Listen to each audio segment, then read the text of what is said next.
voice can break the dark. A single spark ignites the heart. But if we turn when justice calls, the chains we forge will bind us all. When truth is silenced, when lies take hold, the cost is freedom, the soul grows cold. No one stands tall while another must fall. Freedom for one depends on freedom for all. We're mavericks of freedom, rebels in the fight, defending every voice, defending every right. For the moment we falter, the moment we stall, we lose our own freedom when we let others fall. You can't stand free while others kneel. When justice fades, it's freedom they steal.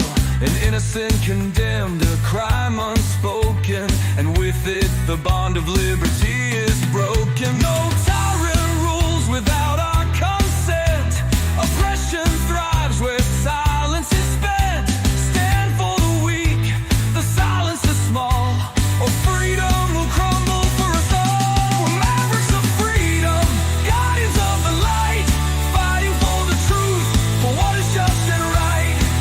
For the rights of one are the rights of all. We rise or we fall by answering the call.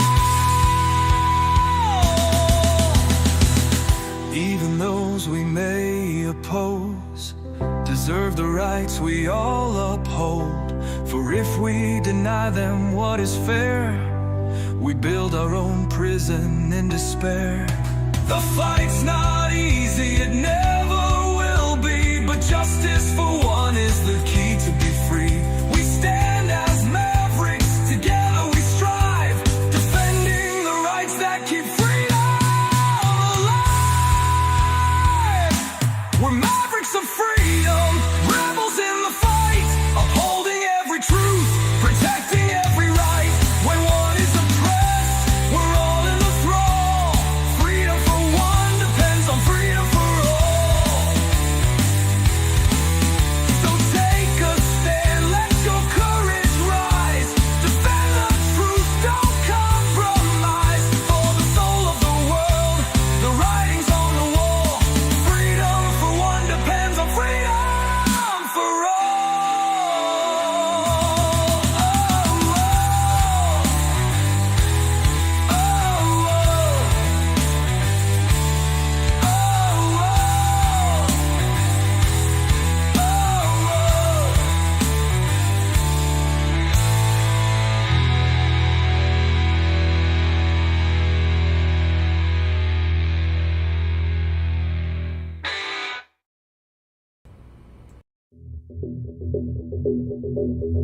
Greetings, Mavericks and new viewers.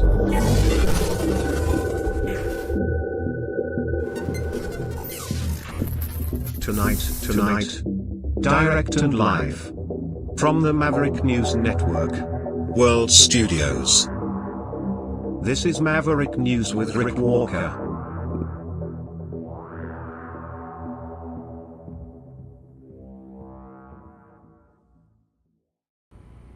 Welcome back to the Maverick News Channel, everybody. Great to have you all here. Hello, Mavericks. Canada, 5-3 victory over Finland. It means rematch with the USA Thursday, 8 p.m. Eastern. I believe they're playing in Boston. So, War on Ice 2.0. It's for national pride. We'll talk about that tonight during the call-in portion of our program. Russian Foreign Minister Lavrov has arrived in Saudi Arabia to meet with, ahead of meeting with U.S. officials tomorrow to discuss the war in Ukraine. But at these peace talks, no Ukraine, no EU. So not all the stakeholders are there. We'll talk about that tonight a little bit too. Plus the big plane crash in Toronto at Pearson International. We'll bring you the latest on that. But when we come back on the other side of this, we're going to go, at least for a brief period of time, to the Ontario provincial election leadership debate, which is happening right now. So stay with me. We'll get to that on the other side of this. You know, someone very profoundly once said many years ago that if fascism ever comes to America, it'll come in the name of liberalism.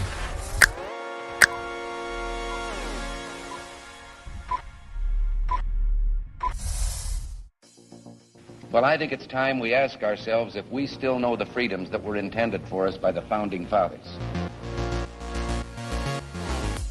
If we lose freedom here, there's no place to escape to. This is the last stand on earth. The entire world is watching. Every dictator, every crazy dictator in the world is watching.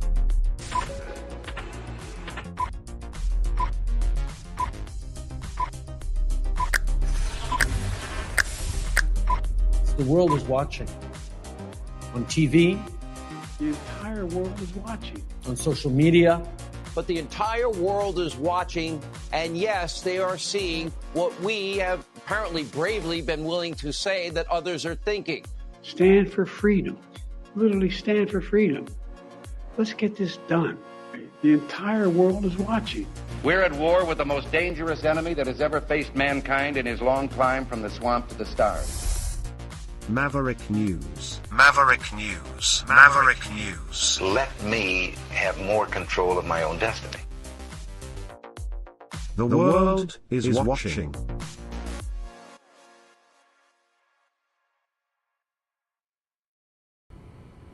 Okay, let's go to the leadership debate for the Ontario election in Canada. Housing crisis is the subject of discussion at the moment. Would the leaders approve building on the green belt? Absolutely in not. Around the Toronto area. Doug Ford and the Conservatives decided to open up the green belt, even though he said he wasn't going to do that. I am so happy and proud to have stood up against that move and pushed them back on their heels, and we won alongside farmers and everybody else. But look, our farmland is not up for grabs. It is not up for grabs. We have plenty of other opportunities and space within urban boundaries to build the housing we need. What we're missing is a government that has the political will to build the truly deeply affordable housing that Ontarians deserve. That is time. Art Stiles, thank you. Doug Ford, I'll turn to you. Would your government build housing on the green belt? No, and I think it was pretty clear. I said I was, then I wasn't, and I went ahead and did it. But in saying that, let's give him an opportunity to respond. You know something, I apologize to the people. Unlike any of you, when you do something, you don't want to apologize. I apologize to the people. We're moving forward. We're building homes. I find it very rich that Bonnie Crombie say she builds homes. She built the least amount of homes in the entire province. Just compare to Liberal leader. The new mayor. The new mayor's done more. Carolyn Parrish has done more in 7 months than you did in 10 years. That's all right. We'll leave it there. Doug Ford, thank you very much. Now, all of the leaders here have made many pledges and policy announcements. Perhaps you've heard them over the last few weeks. Here are some of them. Going to build the 401 Express Tunnel. It will be the largest tunnel in the entire world. Yeah. Well, first of all, we would cancel Doug Ford's $2.2 billion subsidy to a foreign-owned mega spa. The Ontario NDP will end encampments by supporting people and helping them find a home to live in. We have a plan that will cut personal income taxes, that will cut small business taxes, and that will eliminate the HST off home heating and hydro. Okay, you've heard the promises. Now let's talk about the plan, and we'll do that with Global News' Colin DeMello. How are you? I'm doing well. Thank you, David. Colin, as many people will know, is the president of the Queen's Park Press Gallery, so we're glad to have you here. Thank you so much, and hello to all of the candidates. Good to be with you today. I'm here to ask you some questions on specific policies that you have been presenting to voters. You will have limited time, just 1 minute to answer, so we ask you to please talk about your policies and not that of your rivals. After each answer, another one of you will have the opportunity to ask a follow-up question and then debate back and forth. We've randomly selected who will be asking that follow-up. We will begin with Progressive Conservative leader Doug Ford.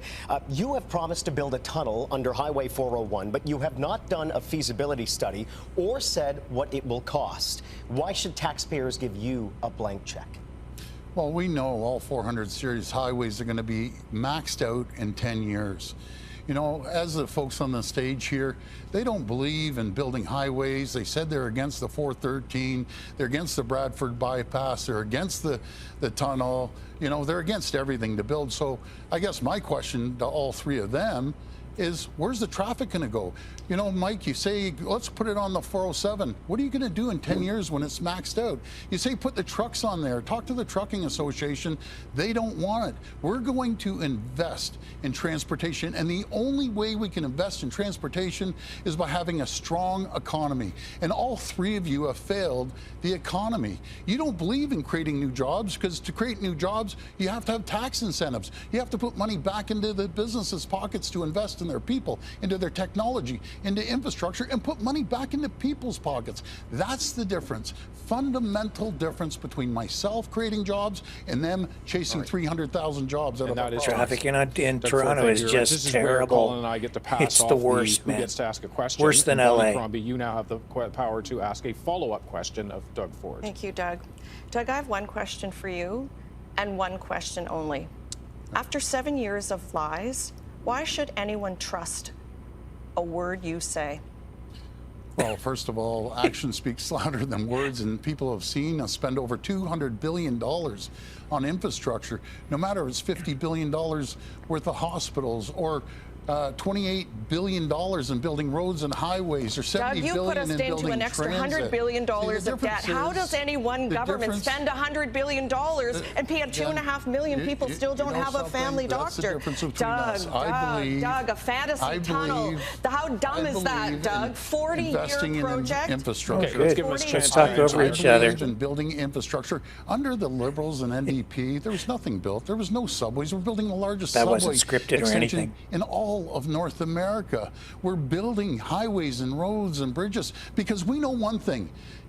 There's I think they muted her $56 mic. billion it's costing our economy every single year. Doug, this tunnel. Bonnie Crombie an opportunity. They did. They Thank you. muted her Doug, microphone this there tunnel for a is a minute. fantasy. This is a fantasy Yeah, so is project. our subway, It is a right? 40-year project. It won't be built in my lifetime. It will not alleviate any congestion. It will bankrupt the province at $150 billion.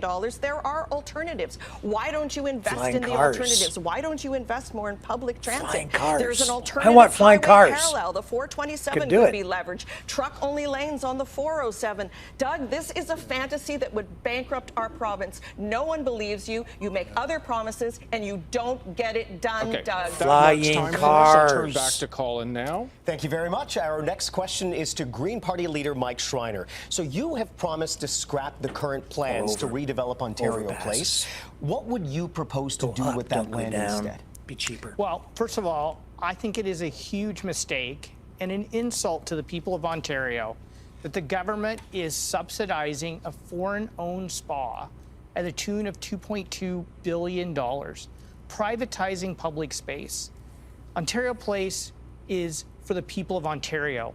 It's public space that should be publicly available, and unfortunately, the current government has torn down all the trees, and now they want to subsidize it. Imagine what an insult it is and how unfair it is to people across the province saying, I can't afford a home. Hospitals are closing in my community. We can't get access to a family doctor. If we had flying and cars, this government is subsidizing them to a Ontario Place. foreign-owned spa at the tune of $2.2 billion. That is not what the people of Ontario want. They deserve better. They deserve fairness. That's exactly what the Ontario Greens are fighting for. Mike Schreiner, thank you. I'll turn now to Doug Ford. You get a follow-up question. I would ask that you begin it with a question. Well, first of all, you know, we're building a world-class destination. We're going to see over 5 to 6 million people go there. And under the Ontario Liberals and Place he's talking NDP about. and the Greens, they let it deteriorate. It was just, you know, dandelions coming up and everything else. And we're going to build an amphitheater that's going to attract millions of people. We're going to have 50 acres of public realm that you have to be more Where's the question, informed Doug? because you didn't even know that. Question? 50 acres. We're going to build a destination, the most popular destination in the Question. entire province. What's And your all these question? people, ironically, they're going to show up. You're We're gonna supposed build to new ask a science question. center. They're Okay, all that showing up. represents Mark my time words. there. He didn't ask a question. Well, you can. Yeah, absolutely. Yes. Yeah. Was there a question? There wasn't a question there, folks. Let's be clear. There was no question there. Because nobody can defend why you would waste $2.2 billion subsidizing a foreign-owned spa. If it's such a great destination, why are Ontario taxpayers on the hook for this? When our kids are learning in overcrowded classrooms, people can't afford homes, rural hospitals are closing, people can't find a doctor, and you're wasting $2.2 billion on this mega spa in downtown Toronto. Mega spa. It's the same kind I of went waste to Ontario Place that once the tens of when I was billions that a you're kid, spending one time. on this fantasy tunnel I that didn't will even create like it. traffic chaos in Toronto. I want to build things, but I want to build things that make sense for the Tourist people of Ontario, like homes they can afford. I do want to give Doug Ford an opportunity to respond. Well, first of all, let's address this tunnel, and it's going to be one of the largest tunnels in the world. Address it. And I know, I understand. Address You it. believe in bike lanes and riding bikes and planting trees. I get it, and you're good at that. So, but the problem is you won't be able to afford the trees because the economy will go down the tube with all three of you. We're going to continue building transit, building infrastructure, getting people from point A to point B, and we're going to gain $56 billion on the economy instead of losing the economy. Why don't we do that? They're all Why don't great we build talkers, homes but close to none where of them people have work? solutions. All right, and that is time. I'll turn back now to Colin. We have another question for NDP leader Marit Stiles. You have promised to end encampments. It is estimated that more than 80,000 Ontarians were homeless last year. What will your party do to end homelessness? That's a lot for Ontario. Well, first of all, I mean, the answer to homelessness is building homes. So the first thing that we announced as part of our big platform was Homes Ontario, which is where we get the government back in the business of finally building affordable, The answer permanently is to put affordable people housing back to again. work and, we and had, solve social problems like drug programs addiction that, up until the mid-90s, that results in when the people Liberals not being in Ottawa functional and enough here, to the keep a Conservatives job here in Ontario and function in canceled all of that. society. We'd be way That's ahead that's right the now solution if to we had those homelessness. programs. But we don't, because they canceled Then they can it. afford to We need buy to a get house, back in the drive business of demand, and they'll building those build permanently the affordable houses homes. to And really respond to the demand. crucial in all of that So I don't even is care if I'm talking 60,000. over So top of her 1.5 because million that's not homes, the answer. but 60,000 of those are supportive housing. And that's really important for a lot of the folks that we're talking vote about in for our her, encampments right now. And let's you be can have clear, more there are homelessness. encampments, there are homeless tent encampments in every corner of this province, in every It's not community because they under can't this find premier and homes. his government. It's because they're drug addicts. So we have to build or they supportive can't get housing jobs, with wraparound or support for people. All right. They And run with into that, other we'll turn to problems. Mike They end Schreiner up with on a the follow-up street. question, please. Or they have mental health I issues. certainly support Ms. Stiles' plan to end Drugs are the big encampments. thing. We actually have to get back to building deeply affordable homes in this province. 93% were built before 1995. The question I have for you, though, is do we need to create a whole other government bureaucracy to do that? I've talked to nonprofit and co-op builders who have said, why don't you just flow money to us and we'll get it built? That would be more efficient and effective to achieve our shared objective. I'm happy to respond to that, Mike, and thank you for your support. Look, every other province except Ontario has an organization that manages this and that coordinates it, and that's what we will need. And that means absolutely working with builders, working with nonprofits, working with municipalities. And I'll say this, our plan is built on the premise as well that we are going to provide a strong provincial partner. We're going to offer up provincial land where we can, right, to make sure we build that housing. But it's that partnership that's crucial, and I know you see it, and people out there see it all the time, that there's community organizations ready to go that want to build this housing, and yet no true provincial partner. So we need to show leadership. And at the provincial level, the NDP is ready to go, right? Again, every other province is doing this. We're not, and we're so far behind. And I would add as well that, if we're going to move forward quickly enough, we have to get going right away. I'm going to start this within the first 100 days that we form government. And that means as well getting Ontario building again, because right now, I would just add one other thing, which is that Ontario, and you know this as well, of course, is like building less housing than anywhere else in the country right now. Our housing starts are down to 50s levels. I agree with you. We need to get going right away. This is exactly why. Let's not create another bureaucracy to do it. We have a ministry in place. Let's just flow the money to the nonprofits and co-ops and permanent supportive builders so they can get going right away. Regulations out of the way. There's so many layers of regulations. Our next question is for Liberal leader Bonnie Crombie. Your party has promised to cut middle-income taxes for middle-income earners, but your plan doesn't actually cut taxes for anyone earning less than $50,000. What will you do to help lower-income Ontarians? Yeah, so that's a great question, and I really thank you for that, because people are hurting right now. You know, I'm in the grocery store and I see moms picking up meat and putting it back down and going to the checkout aisle and holding their breath. So I thought, what can we do to make life more affordable for people? Yes, we're going to cut small business taxes, but we're going to cut income taxes for people earning $75,000 or less, and we're going to take the HST off home heating and hydro, and we're going to build homes that are more affordable. But for other folks entirely, we're doubling the ODSP for people who are living with disabilities. I believe in phased-in rent controls over a period of time. And by the way, we're going to look at auto insurance premiums because they're out of control. So overall, my goal is to cut your taxes, to grow the economy, much like I did in Mississauga, and I'm so proud of my record in Mississauga, attracting investment, creating jobs, setting us up for growth, and getting elected by large margins, because I think the people of Mississauga had a lot of confidence in what I did to stimulate the economy and build jobs. All right. Thank you very much, Bonnie Crombie. Leave the auto insurance question. sector alone. Well, I'm going to take a slightly different tact. I heard a few things there that I think the liberal leader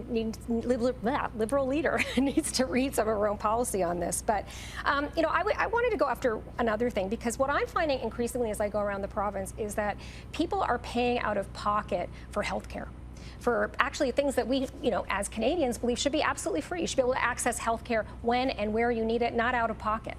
And I was really shocked to see that the Liberal leader, that her party has received $25,000 in donations from private healthcare insiders. Do you have a question? And I'd like to know how she can stand here and say she's going to save healthcare, which, by the way, was created. Hallway Healthcare was created under the previous Liberal government. When she's receiving those kinds of donations from private healthcare providers. Okay, we'll get. Yeah, I think the NDP leader is envious of my fundraising record to date. I will say that the NDP thinks that money grows on trees. You know, you just can't promise everything to everyone all the time. That's just not a serious plan. Yeah, because that's what you do. When I was the mayor of Mississauga, I had to balance my budget. I never ran a deficit. I did that for the past 10 years. I balanced my books for 10 years, just like people have to do at home. They have to balance their budgets at home. They know that they have to save in bad times. That's the difference between me. I think I need to ask this question a little bit more clearly, maybe. You said that you are going to fix the healthcare crisis, that a previous Liberal government, I will argue, started the whole hallway healthcare crisis, right? You don't take responsibility for that, but you also will not take responsibility for the fact that you have collected $25,000 from private healthcare insiders at a time when we are seeing people literally having to pay out of pocket under Doug Ford's government for healthcare. You know, Ontarians are very clear. They do not want to head in that direction. We follow the rules to the T. Absolutely. And so I have a plan that will invest $3 billion, not the 1.8 that the Premier is going to do. $3 billion to ensure that everyone in Ontario has a family doctor. That is my pledge. That is time. Colin, thank you very much. Thank you, David. Good to see you. Now, we asked some voters what issues they have not been hearing leaders talk about during the election campaign. Car theft, crime on the streets, the drugs, and the guns. Never used to be like that. That's true. The waiting time, the emergency, it's like hours and hours. I'm talking from my own experience. I think they need to talk about health care, and I think they need to talk about education so badly. A lot of people are suffering it. Right now there is a situation with the food bank. That shouldn't be happening. This is Canada. Well, for this next segment, Siobhan Morris joins us. She is the Queen's Park Bureau Chief for CTV News. Siobhan, hello. Hello, thank you, David. Hello, candidates. I want to ask you some questions about things that are not in your platform. You'll have 1 minute to give us your position. There is no open debate in this section. We will begin with Marit Stiles. You have vocally criticized the government's closure of supervised drug consumption sites, but you've given no details about how you will respond to the addictions crisis. What is your plan? Well, first of all, look, as I've traveled around the province, without question, addiction and mental health care crisis is rife. It is in every community, in every corner of this province, and it has certainly gotten much worse in the last 7 years. You go to Sudbury, for example, you see that corner with all the white crosses that was built by a woman who lost her son Miles to an overdose. The answer to addiction is healthcare, right? That means that you do not take resources out of communities without actually putting back more and better resources. And that's not what we've seen under Doug Ford and the Conservative government. We saw them take away supports and not replace them. And I like the healthcare hub idea. That came from communities. But it is a drop in the bucket what Doug Ford and the Conservatives are proposing.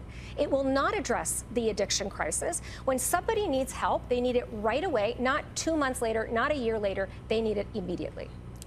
All right, Margaret Stiles, thank you. The next question is for Doug Ford. You promised in 2018 to end hallway health care, but overcrowding in hospitals now is worse than it was then. Why should voters believe that you will fix the problem now? Because we've invested more than any other government. We've invested over $33 billion, over a 30% increase. We're actually building medical schools for the first time in some areas over 100 years. As the Liberals got rid of medical school seats, we're adding hundreds and hundreds. We've registered over 15,000 doctors, 100,000 nurses. And the way we do this, the foundation of healthcare, is very simple. You have a strong economy. That's why we've been able to invest in building more medical schools, having more doctors. We're paying for their tuition, by the way. All doctors, if you stay in primary care, you get your tuition paid for. We're paying for all the nurses right across the province for their education that none of these parties have ever done. Nurse practitioners, we're taking care of them on their education as well. We're doing everything we can to build the system, along with bringing Dr. Jane Philpott in, that will connect every single person to a primary caregiver. All right. Doug Ford, thank you very much. Siobhan. A question now for Mike Schreiner. For 10 years, you've been vowing to get rid of Catholic school boards, merge them with public boards. Your new platform doesn't mention that. Why not? Yeah, because right now, we have a crisis in our public education system. The Ford government has cut per pupil funding for education by $1,500. The priority for people right now is to shore up our public education system. And that means supporting both our public and Catholic boards to hire more teachers, educational assistants, special educators, and just caring adults, social workers, so our students have the supports they need. I think coming out of the disruptions from the pandemic, we need to shore up our public education system. And unfortunately, the current government has failed to do that. Ontario Greens are committed to reversing the $1,500 per student cut.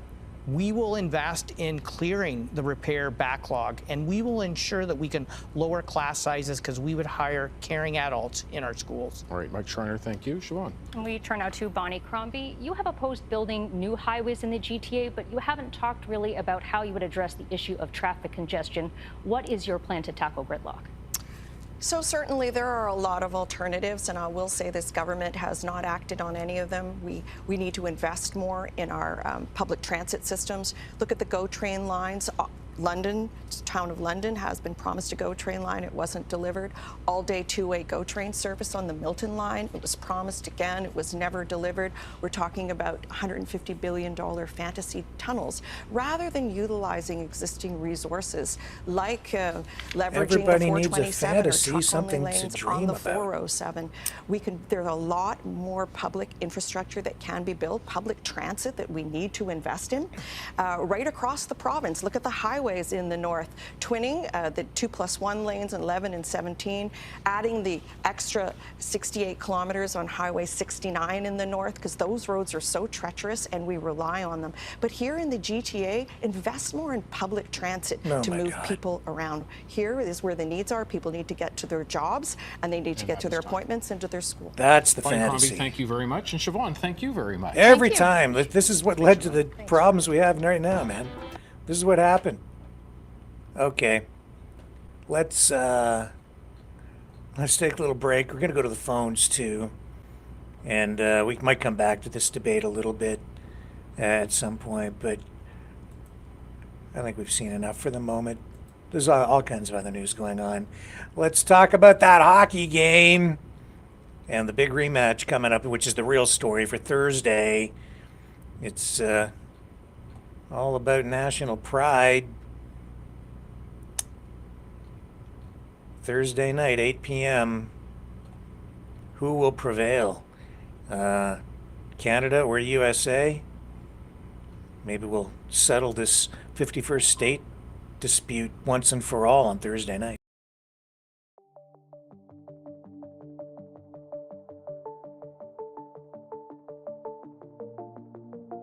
Greetings, brave Mavericks. Our quest for truth continues. We go beyond fake news. Together we expose propaganda. Together we pull others out of rabbit holes. We are maverick thinkers. We are all unique individuals, defenders of individual rights and freedoms, credible, trusted, grounded in reality. Maverick News, Maverick News. Defending free speech, Donate at freedomreporters.com. Do it now. Tomorrow may be too late. Maverick News. The world is watching.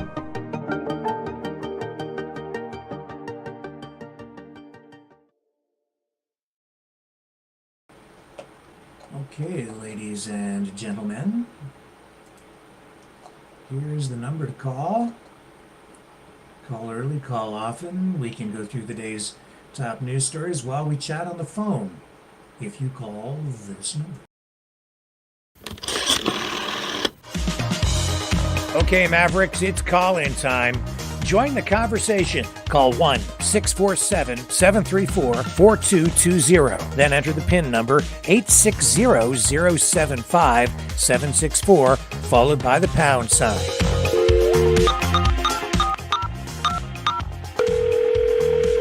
Exercise your right to free speech. Call 1-647-734-4220. Then enter the PIN number 860-075-764, followed by the pound sign.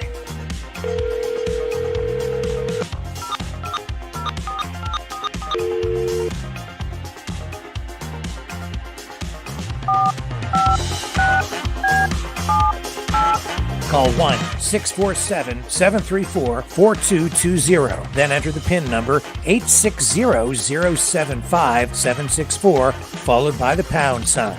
Maverick News. Call now. The world is watching and listening to you. Okay, I am here. You're there, and you need to be in the phone system. So put that number up on the screen on the ticker on the bottom. Also, if you're inclined to help us out, we do need help to keep this broadcast on the air every night. And you can do that by donating at freedomreporters.com. Please like, share, subscribe. Also, I will shortly put the link to the other YouTube channel in the chat again, and if you guys would do us a great favor and go subscribe over there and even watch over there, that would be much better for us. I'm sort of in the process, I think, of retiring the YouTube channel, the main YouTube channel, and migrating things over to our secondary channel. So for a bunch of different reasons, mainly because YouTube keeps suppressing everything over on the main channel. It's a bit of a problem. So for the long-term health of the program, I think we need to move over to the other channel. I'll put that in the chat in a little while. Donate at freedomreporters.com. Please, please, please help us. Really need your help. And thank you to those of you who have been supporting us. And I need to catch up on couple of emails to people. So if you've had correspondence with us, or if you've donated in the last week or so, about 2 weeks, you might be getting an email from me to say thank you or to respond. Now, that phone number, Let's get that up on the air. Here it is right there. 1-647-734-4220. And then when prompted, when you call in, punch in that PIN meeting number, 860-075-764, followed by the pound sign, the number sign. And that will get you straight into the studio for the call-in portion of the show, which begins now. So feel free to call at your convenience. But do it soon, before it's too late. Okay, so let's get you the latest on that plane crash today in Toronto. Show you the video that we had, that we posted up there on our X account / Twitter account. Pretty crazy stuff, man. The plane ended up on its roof. Oh, we've got somebody in the call queue here already. Let's see who we have. And let's get them up on the screen. Here we go. All right. A whole bunch of buttons to click to get the phone system on here. Okay, and almost there. Gotta go back one more click. There we go. All right, who's on the line with us? Oh, hey there, Rick. Michael back again. I'm sure might be glad to talk to me without as much political debate this time. Maybe we'll talk hockey. Yeah, same thing these days. Ain't it? So what's on your mind, sir? Well, what's on my mind, I tell you what, is so when I sat down to watch that game with the old lady there, the first Canada and U.S. game, and I'm not bragging or nothing, but I've had the privilege to play with our leaf on the jersey quite a bit overseas, and I'll tell you what, you do not boo your opponent's anthem like that. It's a jinx on the team. It's a hex on the team. It's a terrible start to the game, and I'm Canadian, and I literally played with the flag on my jersey, and after seeing that start, just gave me such an uneasy feeling for the rest and the outcome of that game. I honestly turned to the old lady and said, if there are not fights in the crowd before the game starts, I would be surprised. And I don't know if it's the right venue to take it into sport like that. I mean, I can understand the national pride and the people that haven't been in a situation where you're representing the country. I can understand it 100% why it developed that way. Oh, hang on a second here. I lost you on the screen because I'm trying to get the other footage up here. Hang on a second. Let me get you back up. You're right off. Just give me a moment here while I fix all of this again. This is difficult, to say the least. Hang on. It gets complicated when I have to try to get the video up on through the phone system. Hang on. There we go. Okay, let's just bring you back up. And you're back on now. Go ahead.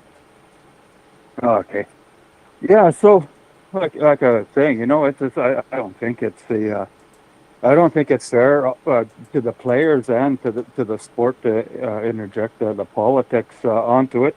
I can see where people get heated, especially when you're playing as a representative of the country, and you see that you hear that literally going on in the venue. But it's inevitable, and it happens in the Olympics. The one that's most prominent in my mind is the old Canada Cup series in like 1972, 1974, which shows how old I am. The big goal by Paul Henderson, that is iconic in Canadian history. And that was because of Canada playing Russia, which was very political at the time. So you get into these international tournaments and politics just inevitably at times becomes interjected. And you would not believe as a player how that energizes your game. Oh yeah. And it's something real. Even on an amateur level, like you really see some epic games between in these international tournaments. But what in hindsight, what I find the most funny of it all is remember, no slight to our Canadians fans, but the venue is in Montreal, right? And so I find the ultimate irony in the fact that for quite a while, politically, Quebec is always jeering a lot of what the rest of Canada does.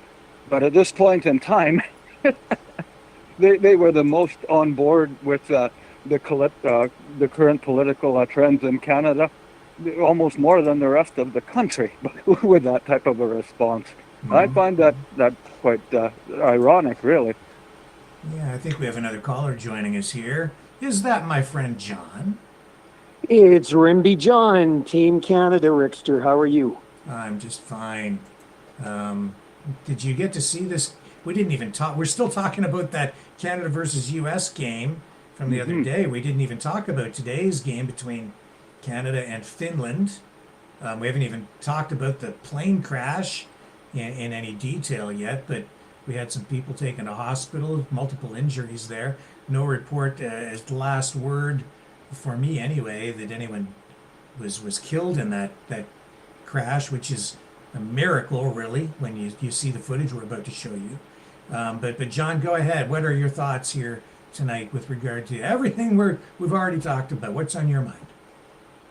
Well, I just wanted to thank you very much. That interview about a week ago with that General Vallely. Oh, yes. I found that a very, very interesting and enlightening show. And I don't know if I could bounce a couple of questions off you that were kind of nagging at me, but what do you think? Oh, go ahead. Well, that was a very eye-opening interview with General Vallely. Paul Vallely, Major General out of the U.S., yes. Yeah. I found the interview interesting, and I'm just wondering, would he be supplying any intelligence possibly to the CIA or Pentagon? Well, he, on his website for the organization that he represents, it says right on the website that they provide intelligence information to the Department of Defense, FBI, and CIA. Now, in the interview, he seemed to be somewhat confused about it, and I asked him, but he didn't seem eager to confirm the CIA aspect of it.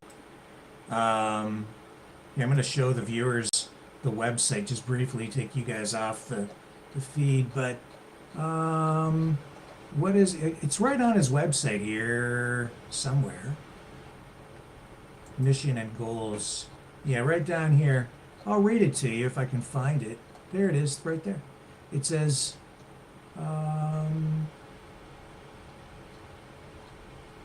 says, it's definitely on the website because I went back and checked after the interview. Yeah, Department of Defense and FBI and the CIA. It is on there. Yeah, right here. Studies prepared and distributed to the White House and to senior government officials and offices such as DOD and CIA, right there on the website. I can highlight that, and State Department. So and in addition, they have briefed the FBI, Congress, law enforcement, and many other agencies. That's what it says right on their website. So why he's confused, I don't know, but I didn't write the website, so it's on there, John. Well, I also found it a little confusing, Rick, how he would have some involvement in the Canadian Freedom Convoy of 2022 involving Pat King. I found that odd.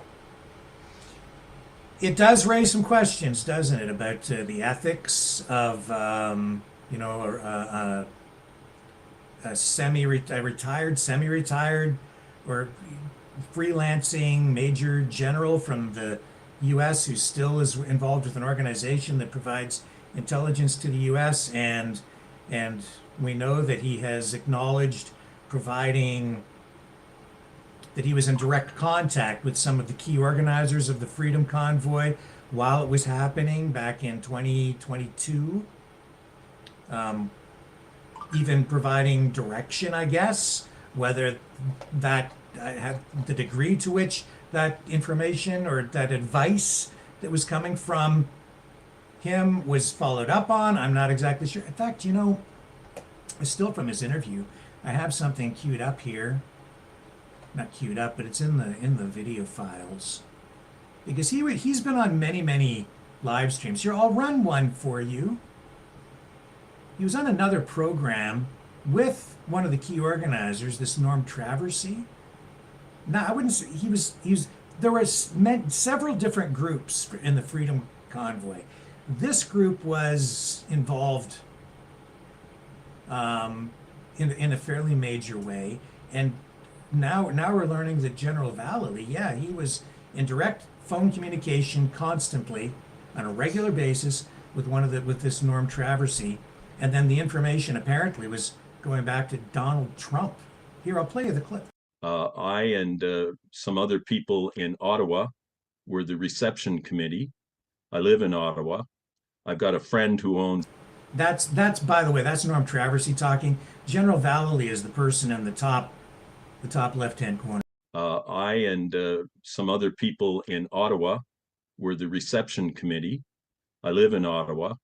I've got a friend who owns a boutique hotel, a 24-room hotel, and she booked rooms for only people that knew me, and we ran that convoy from this hotel in downtown Ottawa. A lot of the people helping were ex-military and ex-police. So, and then, just to further illustrate, I've got another one here somewhere. Hang on. So this is also on the same broadcast after the general left the broadcast. But this is Mr. Traversy explaining the connection between the general and Donald Trump. And he was also is an advisor to President Trump. So he's kind of our way to contact Trump. Cool. I got an email from Donald Trump in 2020 thanking me. So we've been in touch during the convoy. I was one of the organizers, and every evening I would phone General Vallely, and he had a map of Ottawa on his wall. He's in Montana, and he would then report to President Trump, and he would also give me assignments like, you know, go to Waverly Street and do this, or tell those guys not to do that, or whatever. And he was. Oops. So yeah, I mean, there's definitely a connection there. Now, the general was, as I understand it, the entire time providing this. There was this communication happening while he was at his home base of sorts in Montana. And then you had these organizers there involved in this protest, which the government was very fearful of. So yeah, so I guess that raises some questions of what ethics and so on with you, John? Well, the Trump connection was kind of a red flag question mark to me, but the involvement with the General Vallely, with Pat King, and then something about an Ottawa map. He was in direct contact with Pat King, and I just said to myself, my inner child, like, is it ethical or even legal for a retired general from the United States to be involved in a foreign country with political stuff behind the scenes? Am I off base thinking that? I don't think necessarily you are, John. I see where you're going, and it does raise questions about foreign interference in our politics. It, if the general was entirely retired and just in private life, I suppose it might be just overlooked. But I think that there's maybe some validity to your concerns or your questions, if you want to put it that way, about the ethics involved, because he clearly was at the time in direct communication and continues to be part of the Trump MAGA government ecosystem. Has been providing advice and direction to Donald Trump, certainly was at that time, direct back to him, and also he's providing intelligence, which they gather in a number of countries, including Canada, back to the U.S. government, to the FBI, CIA, Department of Defense.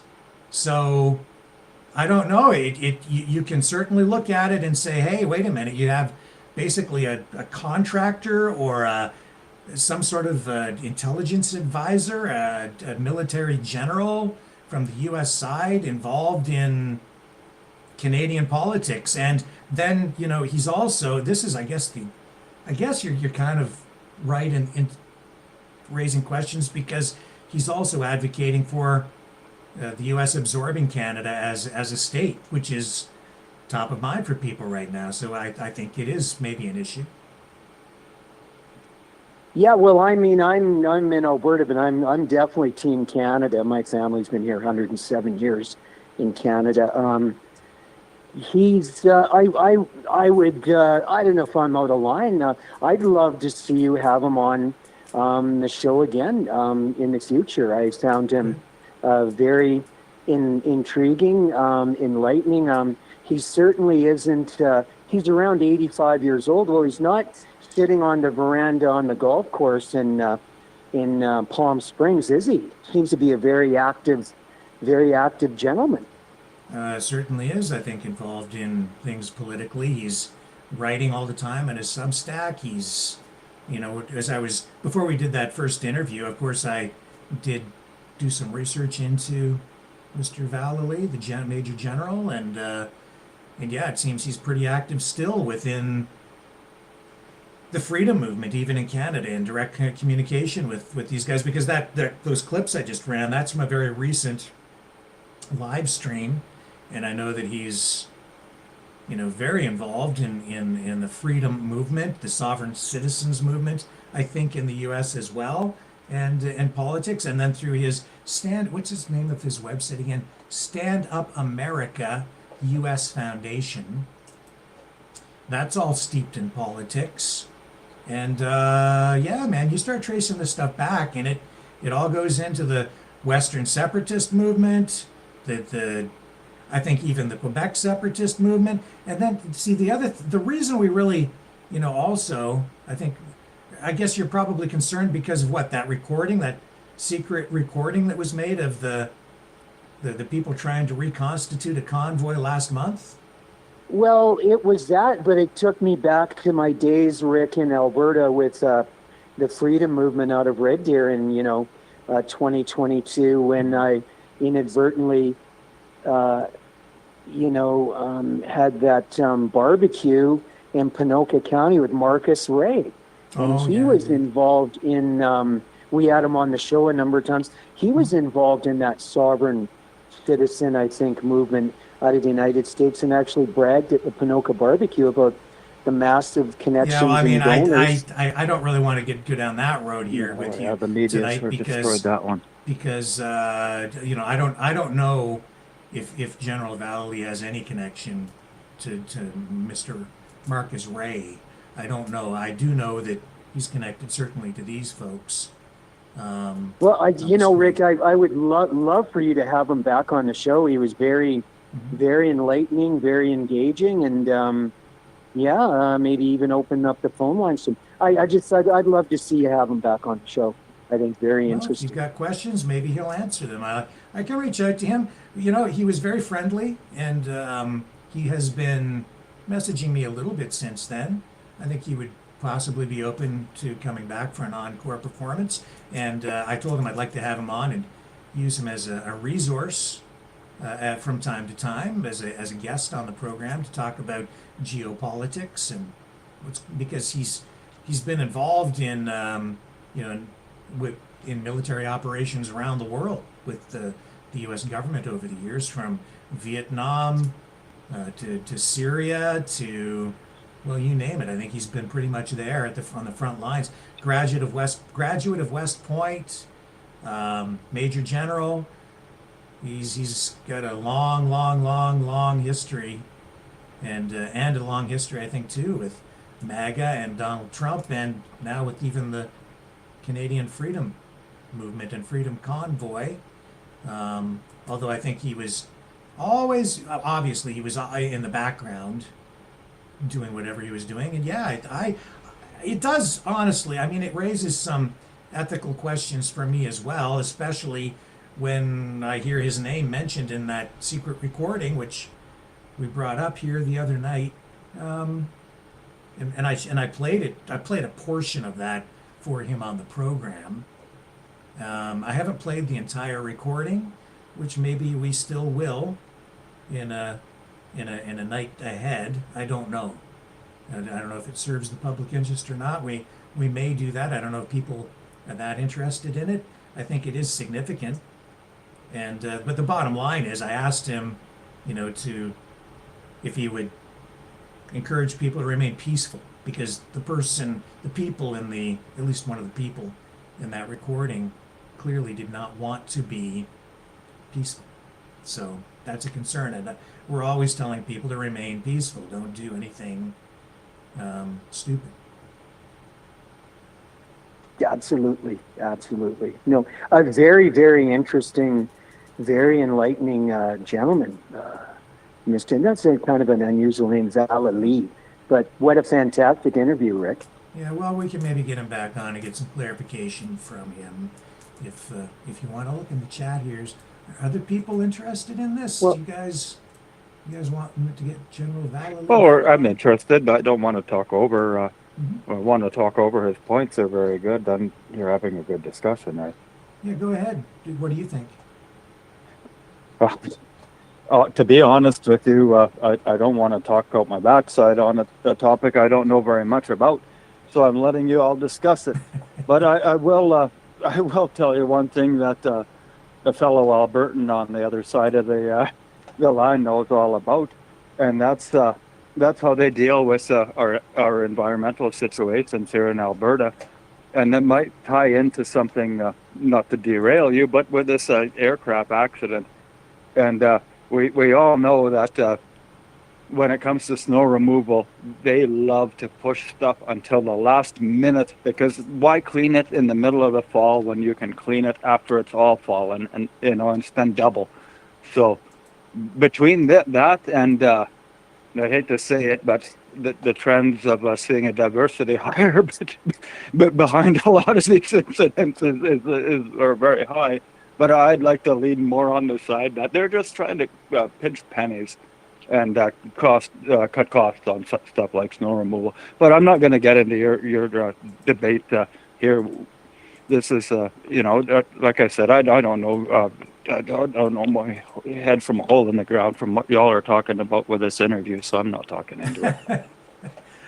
Well, Rick, if I could leave you with a final thought from Team Canada out of Alberta. We talked earlier, a little bit of sad news out of Alberta.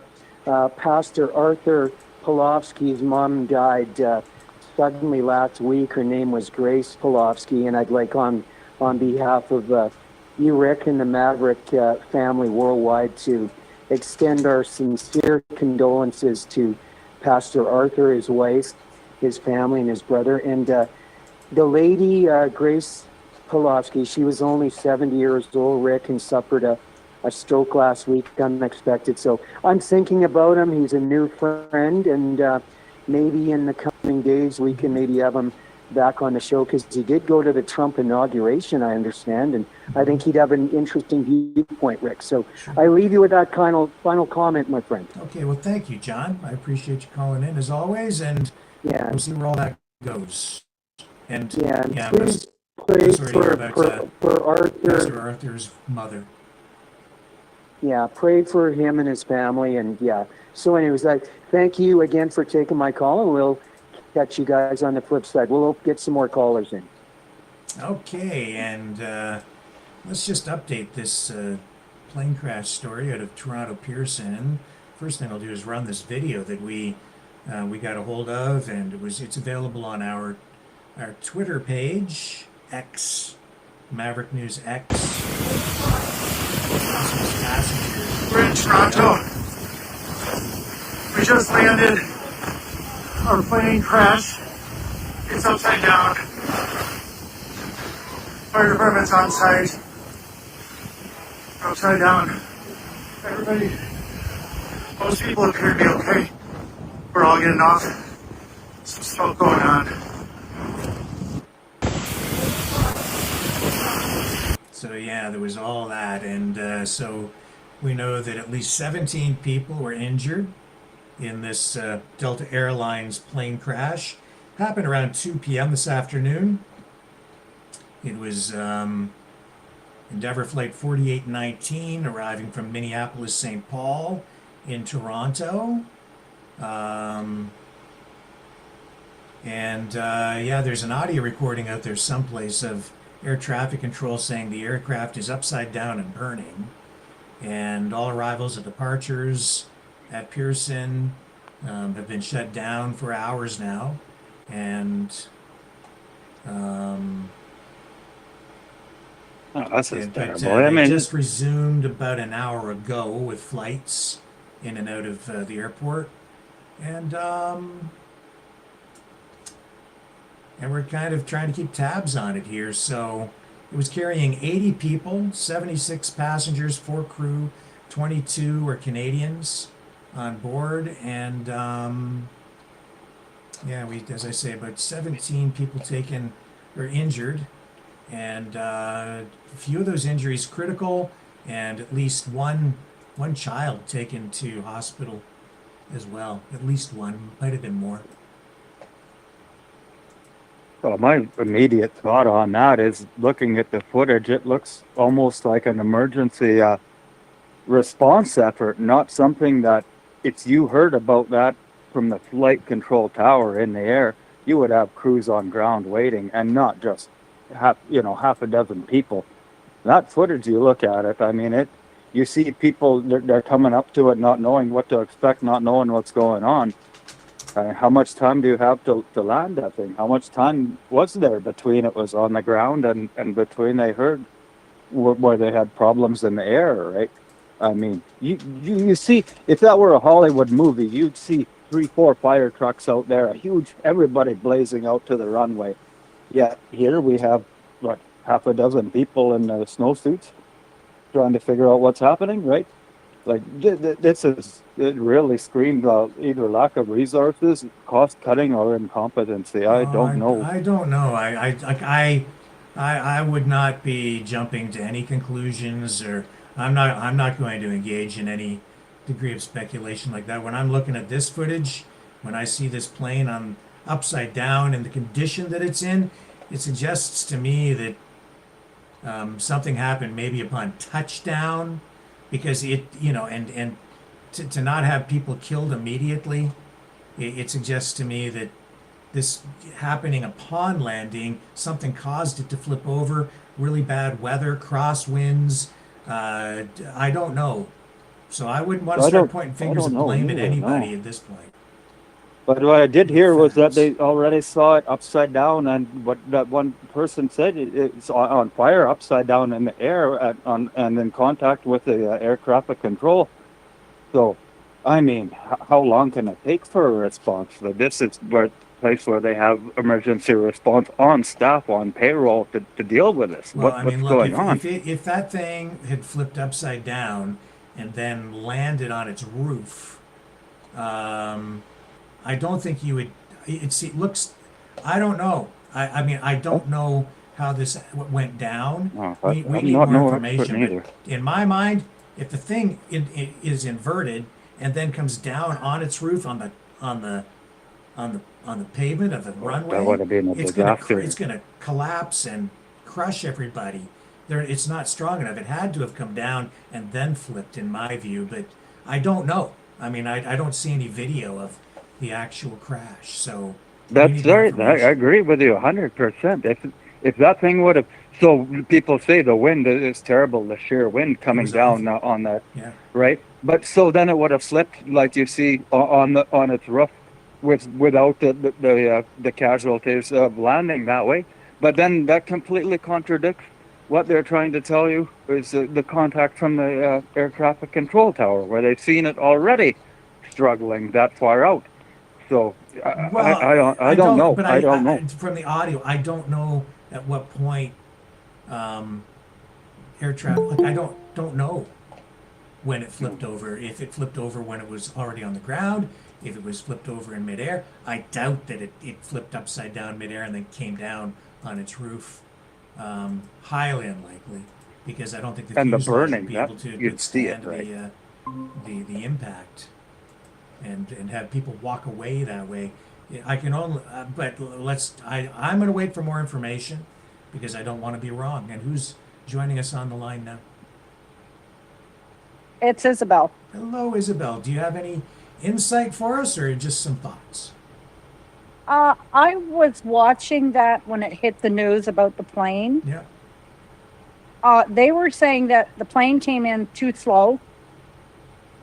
This was from a retired pilot. Okay. And he said that what they thought by what he's seen was the plane came in too slow with the wind that was there.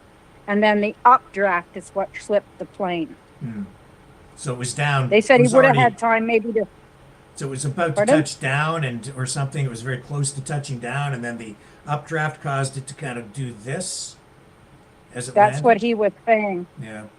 Yeah, it was coming in at too low of speed. Mm-hmm. It should have been coming in a faster speed, but the speed that he said with what he saw, how things were happening, was that the plane wasn't coming in at a fast enough speed, because Pearson has a very long runway, right? Yeah. And with the wind was at 40 kilometers. But there was updraft off of the tarmac. Mm-hmm. And you can see it there where the guys are walking around. The people had already been taken off the plane with what you see there. Yeah. So it looks like there's not a lot of people, but guaranteed prior to that, the people were removed, and there was a baby on that plane. Yeah, I believe that the child, I think, was taken to Sick Kids Hospital. Apparently that child was on the parent's lap, be it the mother or the father, when that plane flipped. Oh my So God. you could see that the fact that, okay, if it wasn't coming in quick enough, if it was coming in too slow, it wasn't beating the updraft from the tarmac. So that's why the pilot said it would flip the plane.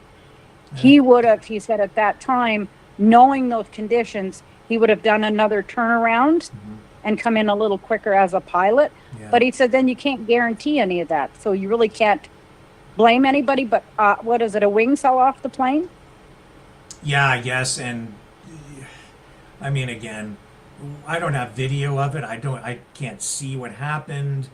And it makes sense though, what you're saying, because if it had inverted, well, it was like still, significantly elevated, and then it had come down, it would have come down much harder, and I think you wouldn't have any survivors. But what happened had to have happened while it was, very low to the ground, and then the wind must have caused it to flip somehow, as you're indicating, some sort of an updraft that had unequal pressure on one side and caused the plane to do that. Yeah. And I mean, that's with the way that ex-pilot explained it, it makes a lot of sense. So Sure. it's like a paper airplane. You know, if you throw the paper airplane and there's a fan on, it's going to flip that paper upside down. Yeah. And as you can Right? see from the video, like pretty strong winds, and you get a gust Yeah. of wind like that, right? Yeah. And you're not expecting it. And yeah, you've got You yourself a shouldn't have to problem. read it from inside your cockpit what the wind is doing outside. This is what the air traffic control and the instruments on the plane report. Yeah, but the point is, when you have inclement why weather didn't like we're they having turn them today, that the wind can change instantly. Oh. You can get a gust of wind like that; it can change. I mean, you're getting the wind direction, but from air traffic control, and you have instruments to measure that stuff. But as you know, just being out, just go outside right now. I was outside twice today walking my dog in the frigid cold, and 1 minute I was getting my head blown off by a gust of wind, and the next minute it was much calmer. So it's been No, the very dog didn't flip unpredictable upside today. down. I mean, to some extent, like, we have to look at what else did they do? What was there any alert before that there were adverse conditions? How about after? After the runway, of course, had been cleared, maybe did they send requests for other flights to land in a different area, or delay, or do a different type of approach? It's going to pan out in the future. They're going to do, of course, investigation into this, and we're going to find out a lot more of the technical detail. But I mean, it's not the type of thing that happens regularly. I mean, thank goodness. Try landing in anywhere in southern Alberta when you have the 100-kilometer-hour shear winds in Lethbridge. I mean, it ain't great, even in Calgary. So it's not the first for the aviation industry to have to deal with this. I just don't get. I'm just thankful that there were injuries, but I mean, if anything would have happened any higher up, it would have been really catastrophic. But this was, am I not mistaken? This was an American plane, right? It's a Delta. Yeah. So maybe wherever they were coming from had not been used to the type of weather we've been having lately. I mean, these winds, yes, like Rick is saying, they are horrific. Well, it was coming from Minneapolis. They have cold weather there too, like they do. I don't know what the weather is today, but we've had snowstorms all across this, whole zone of Canada, U.S. over the past few days. A couple of big snowstorms, but they do de-ice these planes before they take off. Who knows? I mean, there's so many factors here, especially as you could see today. You had cold temperatures, you had some snow, some blowing heavy winds at times, gusting winds, unpredictable. Yep.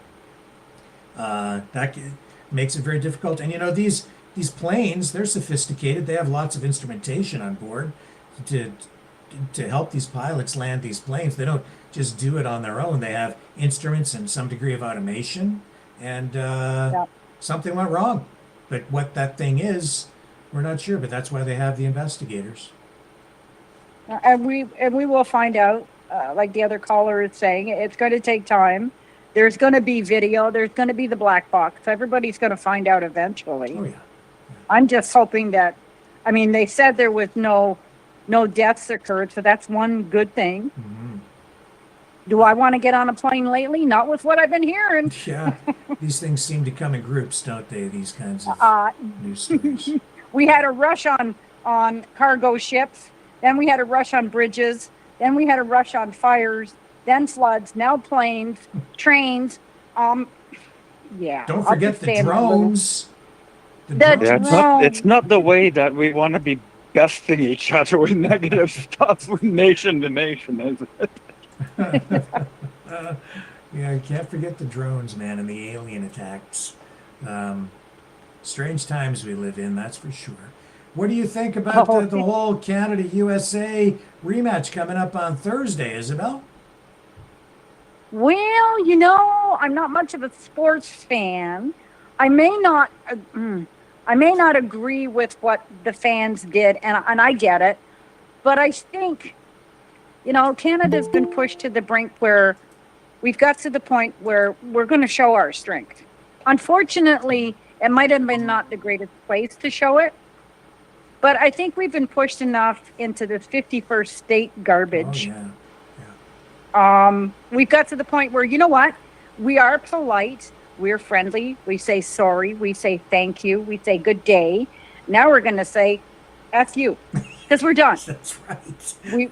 We are so done. Oh, yeah. Yeah. I started a little project making up some shirts. So I got 51. Well, it says the 51st state, but it says 5 state with the middle finger up, and it says my ass. There you go. Yeah. I am not selling my country. Good. Yeah. And I'm an immigrant. Yeah.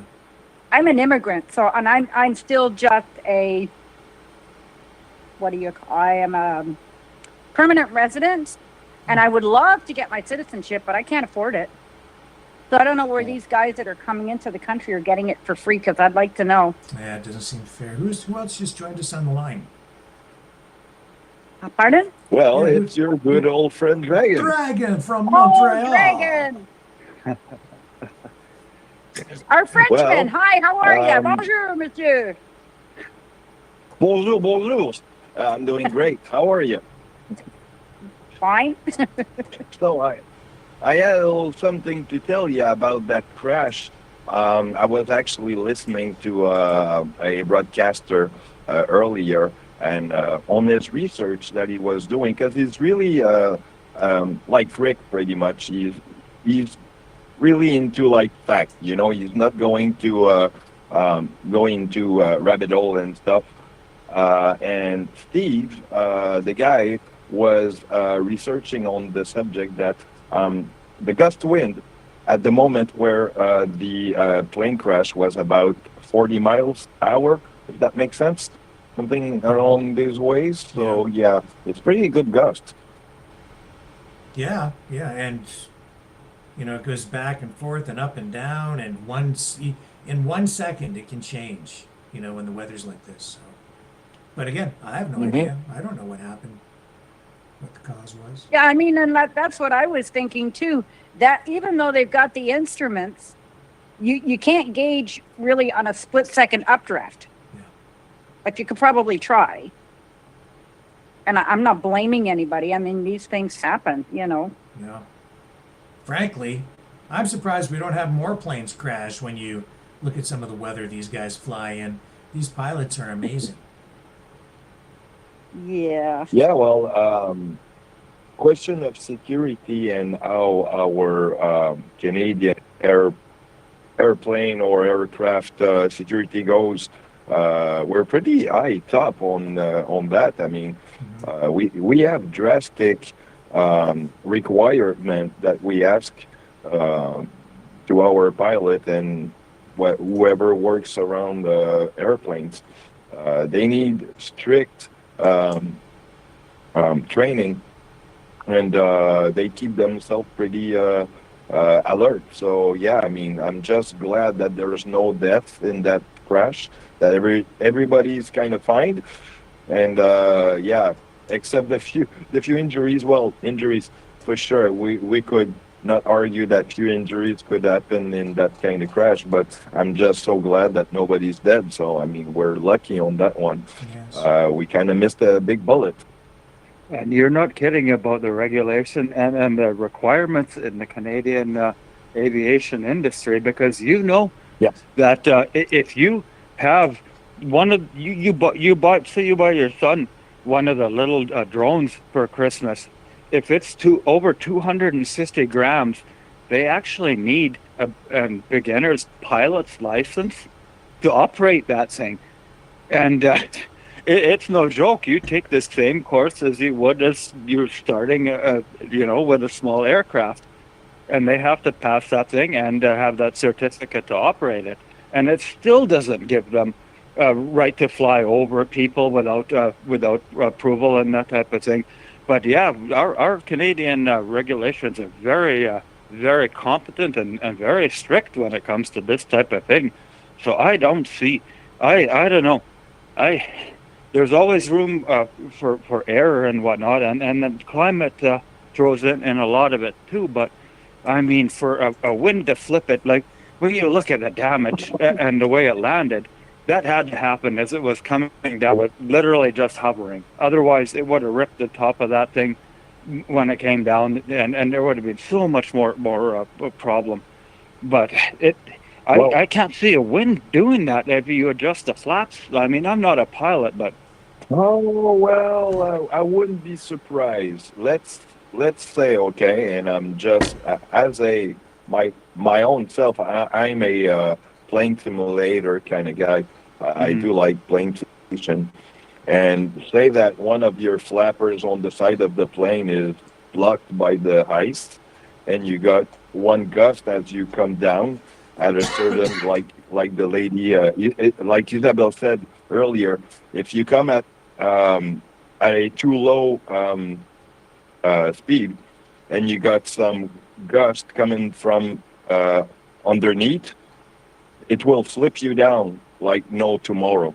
And the possibility that the crash didn't made any deaths is that because actually it's luckily it would have been the wing that have kind of suppressed the old pressure from crashing down completely and crashing everyone underneath.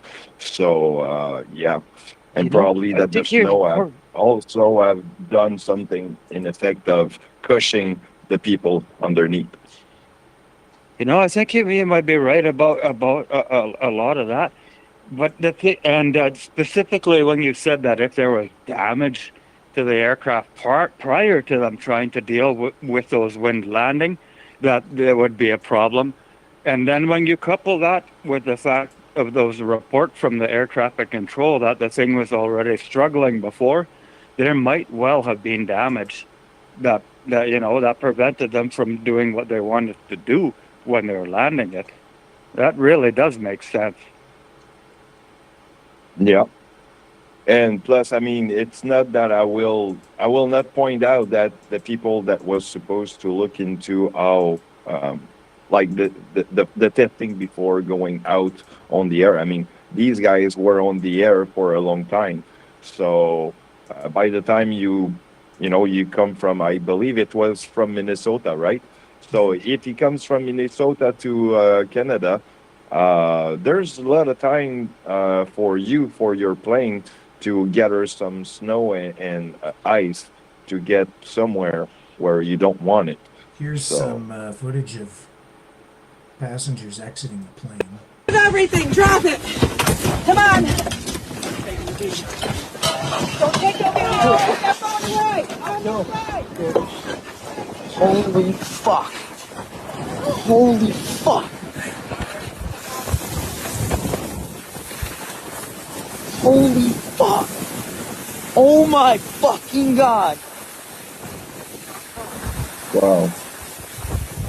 Yo, I was just on this fucking plane. Oh my god.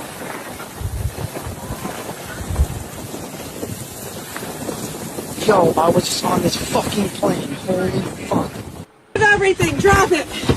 Come on! Amazing. It is so amazing that that thing didn't catch fire. Those people being upside down would have been, I mean, it's amazing. They say there's no higher power. It kind of makes you wonder. It wasn't their time. Okay, hang on a second, guys. We're going to take a quick break, and we'll come back on the other side. Don't go away.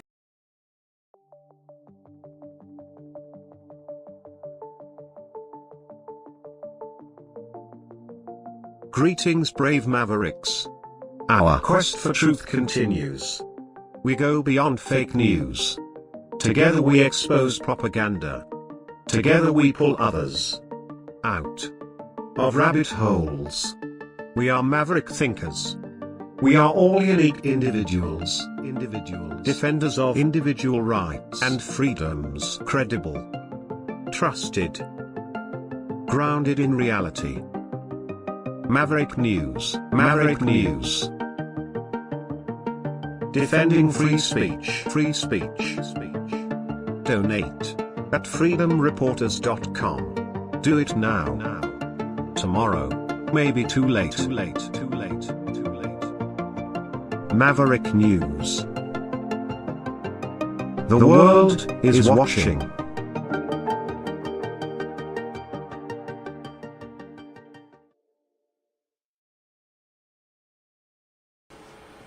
Okay, we're back with the Mavericks calling in tonight.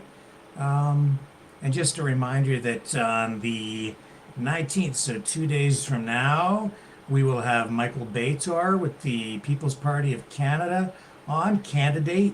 It'll be it's going to be a fairly big event actually, because it's going to be live streamed out over a whole bunch of different platforms, not just ours. It'll be like a network. We're going to host the broadcast here. It's an opportunity to have a meet, I guess, an online meet with Michael, and he's been on the program before, quite a long time ago, but there will be a call-in. You guys can ask him questions, learn about him and the PPC. He is the most prominent PPC candidate in Canada, the most prominent PPC representative, aside from the leader of the party, Maxime Bernier, who I know you're all familiar with. But Michael will be joining us on the program, and you will have an opportunity on, well, what is that? That'll be Wednesday, right? Yeah, 18th tomorrow, Tuesday, so Wednesday night, the 19th, 7 p.m., Michael Bator, PPC, call in on that night and ask him questions. Back, the floor is back to you guys. Who wants to take us forward? Yeah, well, I'll prepare some question on that part and I'll go right. That's for sure. Oh, by the way, Rick, your mic sounds a little bit edgy. I think that you're on your computer mic again. It keeps flipping like that. Hang on, I'll fix it. All right. Well, you guys talk while I fix my microphone. Somebody say something of value. Of value? Yeah. How's the snow in Montreal there, Dragon? Oh my God. I would show you some picture, guys. You would just not believe how much snow I got in front of my door. I almost, you know what? It's probably looking like what you would call the ice wall from the Westeros of Game of Thrones. Seriously, you don't want to come in my town. You might be lucky, Mr. Dragon, you had that snow because you didn't have a Vancouver outcome to the loss of that Team Canada game. It kept people inside, right? Well, the weather has been terrible, in all across the whole region of Canada, U.S. over the past, I guess, probably 3 or 4 days. Looking ahead, it's still a news story here because they're still digging out, especially up around the Toronto area. They got hit pretty hard twice, with 2 storms, and it looks like we're in for some cold weather for the rest of this week. They're saying, it's supposed to be minus 19, supposed to feel like minus 30. Mm-hmm. We have minus 30 here in Alberta now the last 3 days. Well, that reminds me that Thursday, they were pointing at, or Wednesday, last Wednesday, they were telling us in, say, Journal de Montréal and all the Montreal news outlet that Post Canada would not do their rounds probably for the next few days because of that storm. So kind of, warning us not to be afraid if we don't see the mail coming in. That's excuse number 2 for Canada Post recently, ain't it? Yeah, it's the same thing with the schools here for the kids, right? Then they'll send you a message in the morning. Buses aren't running, schools are closed, propane is freezing, we can't run them things. And the kids are probably going, we're so disappointed. I remember back years back that you Yeah, of course, they didn't get the message on the email or the text. You'd get the old party phone line would ring, and you'd have a neighbor telling you about it. But boy, I used to love those days. When I lived in Timmins, we had the cop would come around with a loudspeaker because you're up there in the middle of nowhere, right? So the cop would come around early in the morning with a loudspeaker saying there's no school. Oh, what a blessing for the kids. Yeah, they'd be so disappointed, right? Oh, we always were. Oh, yeah. Yeah, well, my mom used to listen to radio in the morning, and as soon as she heard the name of my school being out of whatever because of a snowstorm, because she didn't want it to let me at home. I mean, I was too of a mitzy little guy to do that. Yeah, but we grew up, oh, I did. I grew up in a generation where kids were seen and not heard. And if you were in the house, that was a problem. Exactly. That's when they put you to work, right? Got nothing to do. Let me help Yep. you with that. And you were out the door. Gone. So I have footage of the actual crash. It's a little bit grainy, maybe a lot grainy actually, but we have it here. So let's take a look and see what we have on our hands. Hang on. Where'd we go? Oh, for crying out loud. Too many tabs, too much stuff. Where is it? Where is it? Which one? I lost it. It's up on the screen and I can't find the right tab over here. There it is. Okay, let's bring it up full screen and take a look. You have to look hard. What is just one runway. You can see it.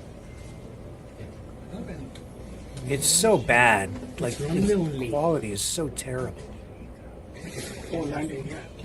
I can't make head nor tails out of that. Just one runway. Literally. It's runway only. You know, the other thing, Isabel, you said that it lost a wing. Just one runway. And from what I'm seeing here, It's runway only. Beside the runway. it could, if the wing was sheared off upon landing, it looks like it touches down. Just one runway. I can't tell what happens, but what if that wing comes off, then it would allow it to roll on the ground afterward, which would make sense Well, to they me. did say a wing did come off. They did say that in the report. Yeah. So that no makes air sense to me control. because, man, if that thing had come down on, like, if it had come down from the air on its roof, I just don't see anybody surviving. It would have, maybe some people would have survived, but it would have been much No, worse. It would have actually, what crushed. I think, it's like you said, the plane kind of rolled on itself, like it rolled left to right, basically on its wings. So that's how it Yeah, that survived, makes kind more, of thing. that seems like a more viable theory, but again, I don't know. And I can't tell Yeah, from that 'cause footage. They did say that the wing, one of the wings did dislodge. So if the wing did dislodge, then the plane is actually going to be heavier on one side, so it would cause it to flip. Yeah. Like Dragon said, it would roll rather than somersault. It would have rolled. Yeah, because then Because because if you had one wing on, one wing off, then with the side with the wing off, it would be able to roll in that direction, especially if the wind came across while it was on the ground sliding and got up underneath that wing that was still attached and provided lift, and it would roll over because it's it's basically a big tube, right? So it could roll on the ground over onto its roof. Because you do see red there. Yeah, those are flames. There was a fire. Yeah. Yeah, Yeah. definitely a fire. And, you know, the Like, they're lucky fuel that is in didn't the wings, continue. eh? So if it comes Yeah. off, then Yeah. that explains a lot too. That makes more sense. Like Dragon said, it would roll rather than somersault. Right. Because if it somersaulted, they would have been crushed. Yeah, it would roll over onto its roof. That makes more sense to me. Because say when you go for a landing, or if you go for when you start the engine and you just want to lift off, basically what you get is a yaw kind of maneuverable. That's when you tilt your nose up. So like Rick said, if the plane would have tilt the nose up and yaw just upside down, that would have just crushed the whole thing. Yep. So yeah, it did roll on itself. I tell you what I see aside from the rest of this, though, is how many of y'all carry around phones that film in 720p resolution and can't focus? I mean, we're gonna get just having some more clarity on the issue, and I think y'all are around the right lines of what happened was. Maybe there are multiple things that caused it, but they were, you can see, they come in that low, and there's no controlled drop. They're basically barely touching that thing when they even do land, right? So yeah, there might have been stuff going on even before they had to fight that wind, and hopefully we'll see some better footage coming on, because I don't know, from what we see right now, everything is very indecisive. You look at footage like this. I'd say it's a You know miracle. what I don't notice? What I don't notice is I don't notice the landing gear. No, they were not in control of that plane when it touched down. Whatever happened before, It's because they grainy weren't even footage. able to fight it. You see an aircraft land on we see on the the tarmac, usually it's a controlled descent. It's not you touch the edge of it and glide across the rest of it, barely trying to hang on. And if that's what's happening, you're fighting already conditions on the ground that are difficult. But if you had something happen already in the air that hinders you from doing it, well, you've got a slim chance, right? You're praying. Yeah, because even looking at this before it even touches, like, you would think that the landing gear was down, which would have brakes, right? But Or at least with be in the right way it's direction. coming in, with the way it's coming in, it doesn't even look like the landing gear was down or their brakes, because of the way it's sliding in, and possibly the wing coming off. Like, it makes you They wonder. duff into the snow at the end, looks like. Yes, but even with the plane upside down, you don't see any wreckage of the landing gear. Yeah, well, I don't think they had control of that thing. And like Dragon said, there might have been something going on even before. And if there was an icing wing or something like that, or even worse, a mechanical condition before they touched down, then they really had a struggle there. Oh yeah, definitely. We can just be lucky, Be lucky that more Security-wise, people I know didn't get that hurt. our plane are really well, how you call that? Just before It's an inspection. when you It's look always into the done plane well. before. Yeah, they do the testing and all that to make sure that everything is nominal for a lift off. So I mean, I'm pretty sure that, like I said, the problem could have come while they were coming in the air. Basically, the mechanical problem would have come from basically the weather and ice condition and so on. So it's kind of hard to for seasoned pilot to advert to those kind of situations. So today we see these European leaders held an emergency meeting in Paris to align their position. This, of course, after the Trump administration saying they would not include the EU leaders or Ukraine in these talks, which begin tomorrow with Russia on the Ukraine war. So this signals a major change in the relationship between Europe and the United States, for sure. Not just Ukraine, but all of Europe. Oh yeah. Makes me very Will it uneasy. I save don't like it. lives? Thoughts? We're in a scary situation. He became a real bulldog, and like we said before, a bull in the china shop. He's going to get some backlash, and now he's getting the backlash. Yeah. Well, Dragon said something very interesting the other night, and I didn't get a chance to talk with him about it because I didn't see him there. But it's not the first time that this stage has been set, and there's been other leaders that have escaped peril, and it's emboldened them as well, right? And I mean, we can only hope that it's for the better, but I mean, in the end, let's hope that this if they can negotiate something with Ukraine and Russia that stops people from dying, then I mean, I'm all ears at this point, because I mean, money put aside and economics put aside, what really does matter. Sorry, what was the last part there? What? I'm sorry, I don't know where I got cut off, but I said I wouldn't mind, if everything leads to where people stop dying, money put aside and economics put aside, then I want to listen to what they have to say. What are they going to propose as a solution that we haven't been able to do in the past while with the conflict, and how can we stop people dying?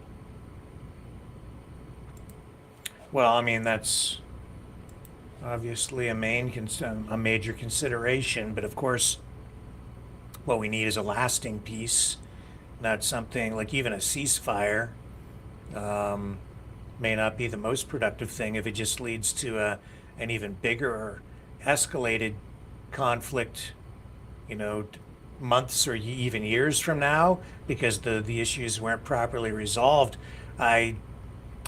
It's a complicated. We don't need another situation like we have in the Middle East coming because of it. I don't know. It looks like we're going to get a pretty nice resort built there in Gaza, with golf courses, hotels, bumper cars, and water slides. That's 15-minute cities and credit. Just like, I mean, yeah. I'm sorry, but people just Strange keep running, finding ways to justify the crazy things he says, and as though it's like 4D chess. To me, that right there, that's insane. Just the way he said it, the way he's rolling that out, and well, he's a troll, right? The injustice in what he said. His whole playing card is response, and he has to get you emotionally involved to be able to play that card. Or it could be that he just says really stupid things, and then people make excuses for him. It could be that too, because that's pretty stupid. He's in control at that point. Once people are answering to him, even if it's because of a stupid troll, or even if, say, like Elon goes and posts something online, and people react to it, now they're in his ballpark. Well, okay? So that's how they're trying to control the whole outlook on the scenario. You do actually have a very important point that you made there, which is that Trump and the political ideology even that he subscribes to, which is this new form of, I would call it neo-realism. It challenges people's perception of reality. When they say it's realism, what they're really meaning is that in many respects, they recognize that politics, countries even, are just constructs, a psychological or a mental construct by people. And so you can actually construct a reality, which is to say that he's conditioning people by saying things like, we're just going to own it and build a resort there. And we're going to turn it into the Riviera of the Middle East. So he's getting people used to the idea. Or with the Gulf of America. He's actually showing that once the idea is in your head, then you just dwell on it, and now That's you're right. dwelling on their terms. So even what Right. John was on earlier talking about General Vallely, his area of specialty is in psychological operations, psyops. He literally wrote the book on psyops. His record, his history going back to like the 1960s, and he says right in that paper that he wrote for the Pentagon that he tried to get them to adopt, he says right in there that the United States, using these psyops, will these concepts into reality. That's what Trump is doing in Gaza, with the Gulf of America. He says, I'm so powerful, I don't even need to consult with anyone. We're the major power. Everyone has to do what I say. From now on, it shall be called the Gulf of America. We're not going to consult with Mexico and change the name from the Gulf of Mexico. We're not going to consult with Cuba or any other country. I say so, therefore it is. Now that's the new reality. That's political realism in its most twisted and authoritarian form. If it's adopted en masse, you win. Right. Yeah. Well, and this is the thing, though. I can tell you some. Oh, sorry. Go ahead, Dragon. No, go ahead, Dragon. All right. I'll be quick. I've been passing the past weekend to speak with old friends, and actually we were on Discord having conversation with Americans and people all around the world, basically. And I can tell you something. Some American doesn't even recognize Canada to being a sovereign country because they think that we were subsidized at some point back in 19 something. So it's like there's a lot of people that, they really believe and take every words that comes out of Trump's mouth, basically. Yes, that's a very important point, Dragon, because he's constructing a reality for people in their heads about what Canada is. So when we've had some of our American friends calling in recently, they have this image created by Donald Trump that we are a completely corrupt country controlled by the Chinese, where the Chinese Communist Party owns most of our farmland, that they control our entire banking system to launder money for Mexican drug cartels, that we're a den of fentanyl, flooding the U.S. with this killer drug, and that our entire country is really just a figment of our imagination, that the border is just an artificial line that should just be forgotten about because it doesn't really exist. We're really just a 51st state anyway. We're not a real country, and we should just be the 51st state. Yeah. Exactly. Well, what gets me though is I've been actually, just real quick, I won't be long. There is some guy who did actually confronted me on the fact that there's one of the act, I believe it was in 1906, that was basically subsidizing us. So he was trying to implement this argument to make it like more relevant. So, but actually, I did look it up, and it was half true, but we're not subsidized. It's just a form of partnership between us and the U.S. So, it's a lie. It's a lie. They don't subsidize us. We don't rip off the United States at all. The trade deficit is not even what he says it is. It's not 200 billion. It's not 250 billion. It's not 300 billion. I mean, he keeps making up these numbers as he goes along. It's a different number every day.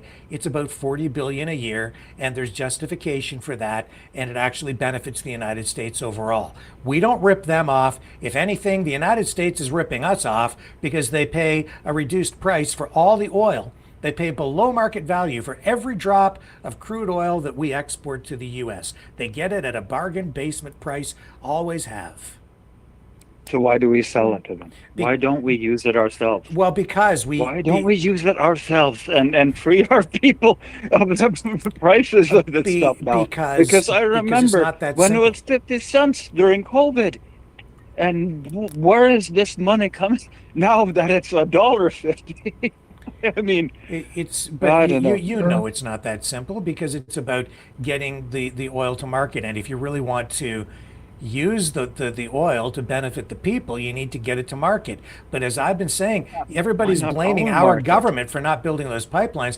But I'm telling you, there's been foreign influence, foreign infiltration up here from the US side to really stifle the development of those pipelines east and west politically, so that they can then turn around and they just blame the Canadian government because of all the internal political conflict.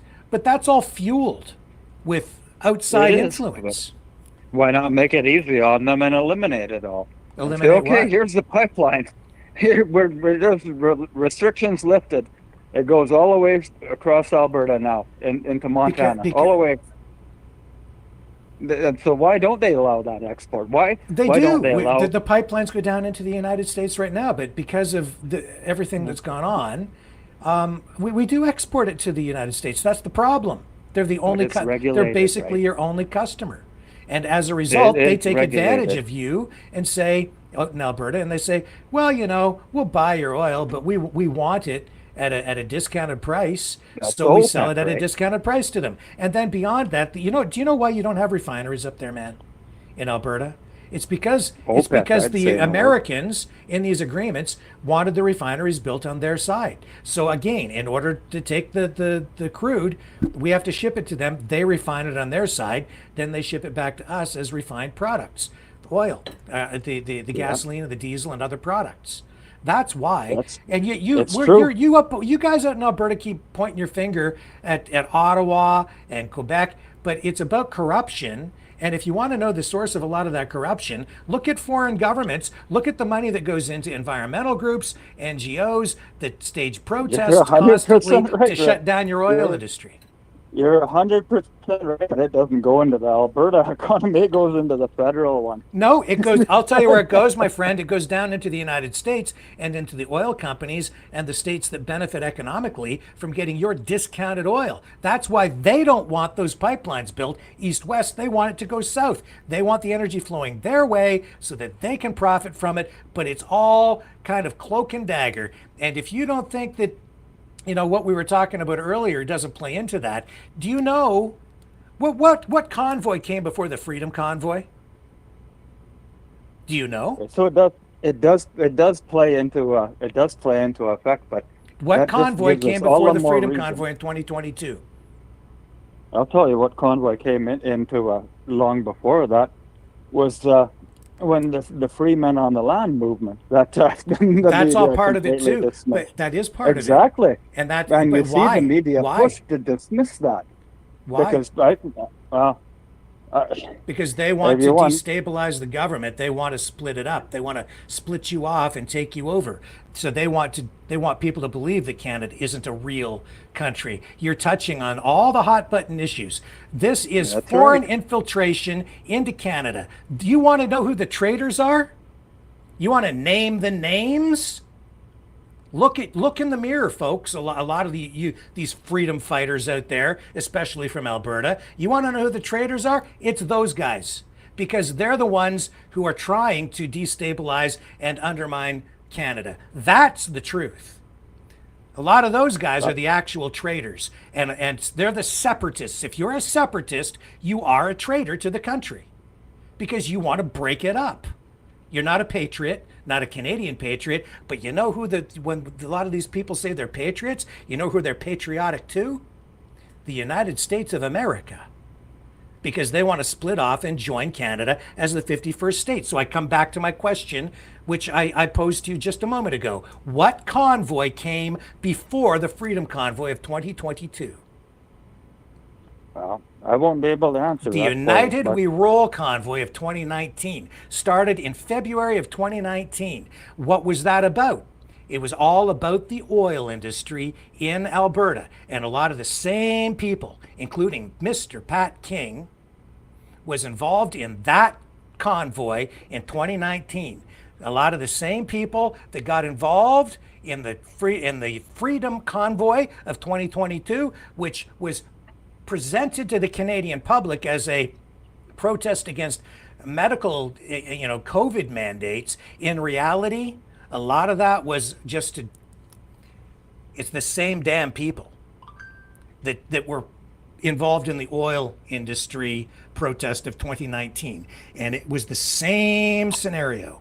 It was a trial run, my friend, for what happened in 2022. And while the majority of people were there, many things can be true at the same time. Yes, it was an organic protest for the vast majority of people who showed up. But at the heart of that, there was this core group of people who are out there because they want to separate from Canada. They want to destabilize the country. They were there to take advantage of the anger around the COVID mandates at the time.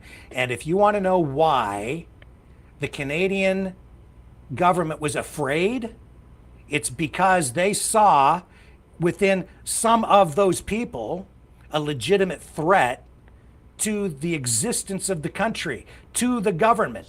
Because you had you've people just who are, justified the Emergencies Act. that's during why COVID. you got the Emergencies Act. And then we all, and I was among those people, were all blaming Trudeau for invoking it for no reason, but there were reasons for it.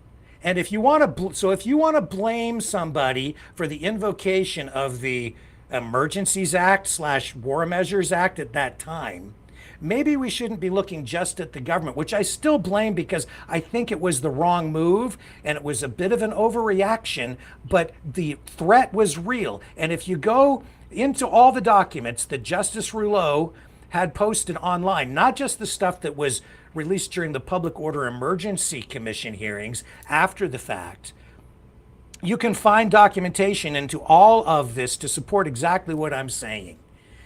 If the government responds to threats or to problems, and they responded to an actual threat That's right, but they won't tell you what the threat is because they fear to embolden it.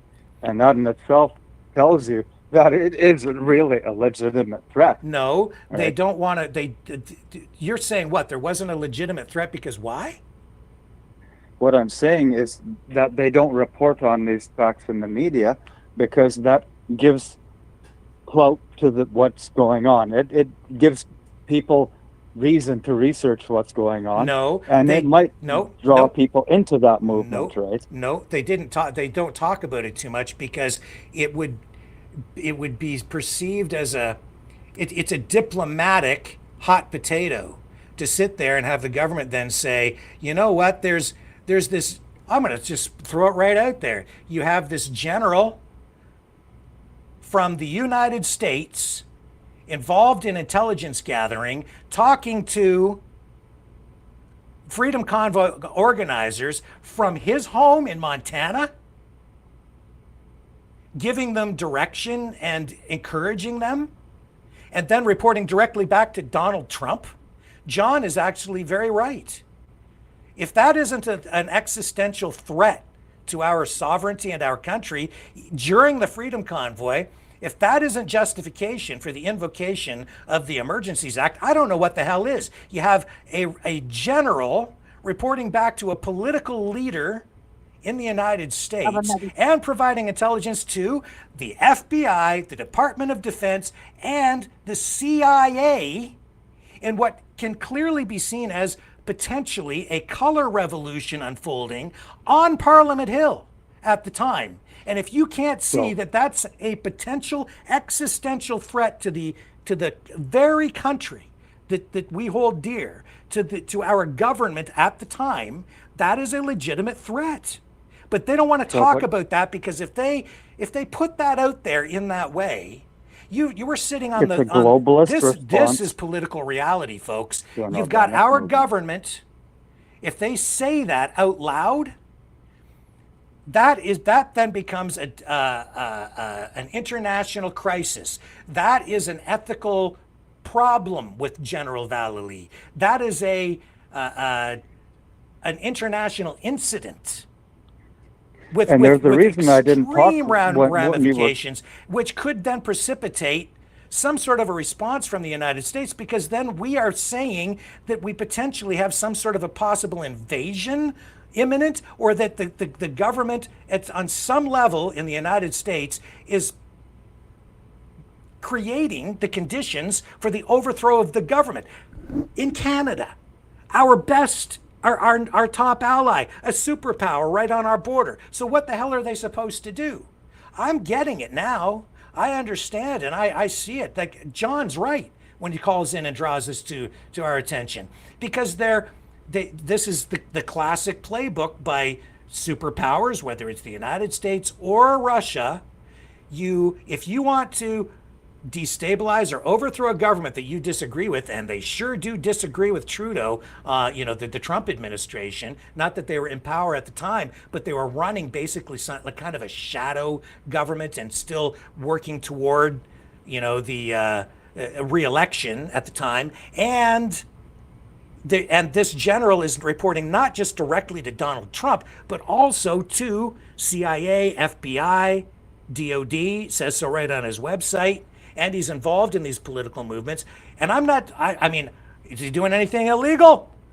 I don't know. Let's get him back on and ask him some of these questions, because it does raise these same questions for me. And if you want to do these things, then yeah, you have CIA, FSB on the Russian side. They fund separatist movements in other countries to create destabilization and to tear countries apart. So that they can then roll in here and say, well, we're here to save you because everything's destabilized and you've got basically a civil war on your hands. So I guess we better go up there and save you. We're going to come up and liberate your countries, aka. So that's basically where the World Economic Forum is. No, that's not World Economic Forum, my friend. No, it's a foreign influence into how we should conduct our politics based on foreign intelligence, is it not? That is absolutely foreign. That's foreign influence, infiltration into our political system, absolutely, and it's inappropriate at best, and an existential threat that warrants some sort of a very strong response from the Canadian government at worst, and maybe something in between. I don't know, but it's not right. No, it ain't right. And Canada needs to do what's right for Canada, bottom line. Yeah. And that's what Trump is doing, so we'll do the same thing. And let's make it better for people in the meantime. What Trump's doing is not good for America, because we are America's best friend. And it's pretty clear that he's been punching us in the face when we haven't been looking for quite some time. And he's still doing it now, but he's doing it in the open.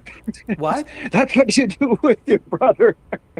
No, you don't. You don't do that to your friends. You didn't have a brother growing up, did you? Oh yes, I had two brothers, and I was the youngest. So sometimes I got smacked around pretty good. But that's not what you do with your best friends. Not with your best trading partner, your ally, a country that has gone to war with you. That we've sacrificed on a per capita basis, probably more than any country in the Western the Western sphere of freedom. And that's the point, right? We've been together for a long time. This isn't the line to draw in the sand, right? I mean, Trump has gone to war with us, is what he's done. He's gone to war with Canada because he's got his sights set on the country. And it's been going on for a long time, longer than any of us realized. And he was hijacking, it appears, it may be, hijacking that convoy, a convoy that in the minds of most people was the most peaceful protest ever, and that certainly was true. But more than one thing has been true with that convoy at the same time. Not just two things, but multiple things. When your most organic efforts have been thwarted by international interference, what do you back? What can you back? Truth. What can you back at that truth, point? and you back Grace? You back what we are, which is a country that is dedicated to freedom, that is dedicated to the ideals of individual rights and freedoms. That's what you back. You back democracy, true democracy. and you stand against tyranny, authoritarianism, and foreign infiltration and foreign influence into your government, into your country, which is an assault on democracy, which is absolutely abhorrent and wrong and disgusting 100%. because it's an assault on us. He's punching us in the 100%. face. But when a lot of this information comes from foreign intelligence agency like Mossad and the CIA and FBI, what can you take on face value as a Canadian interest?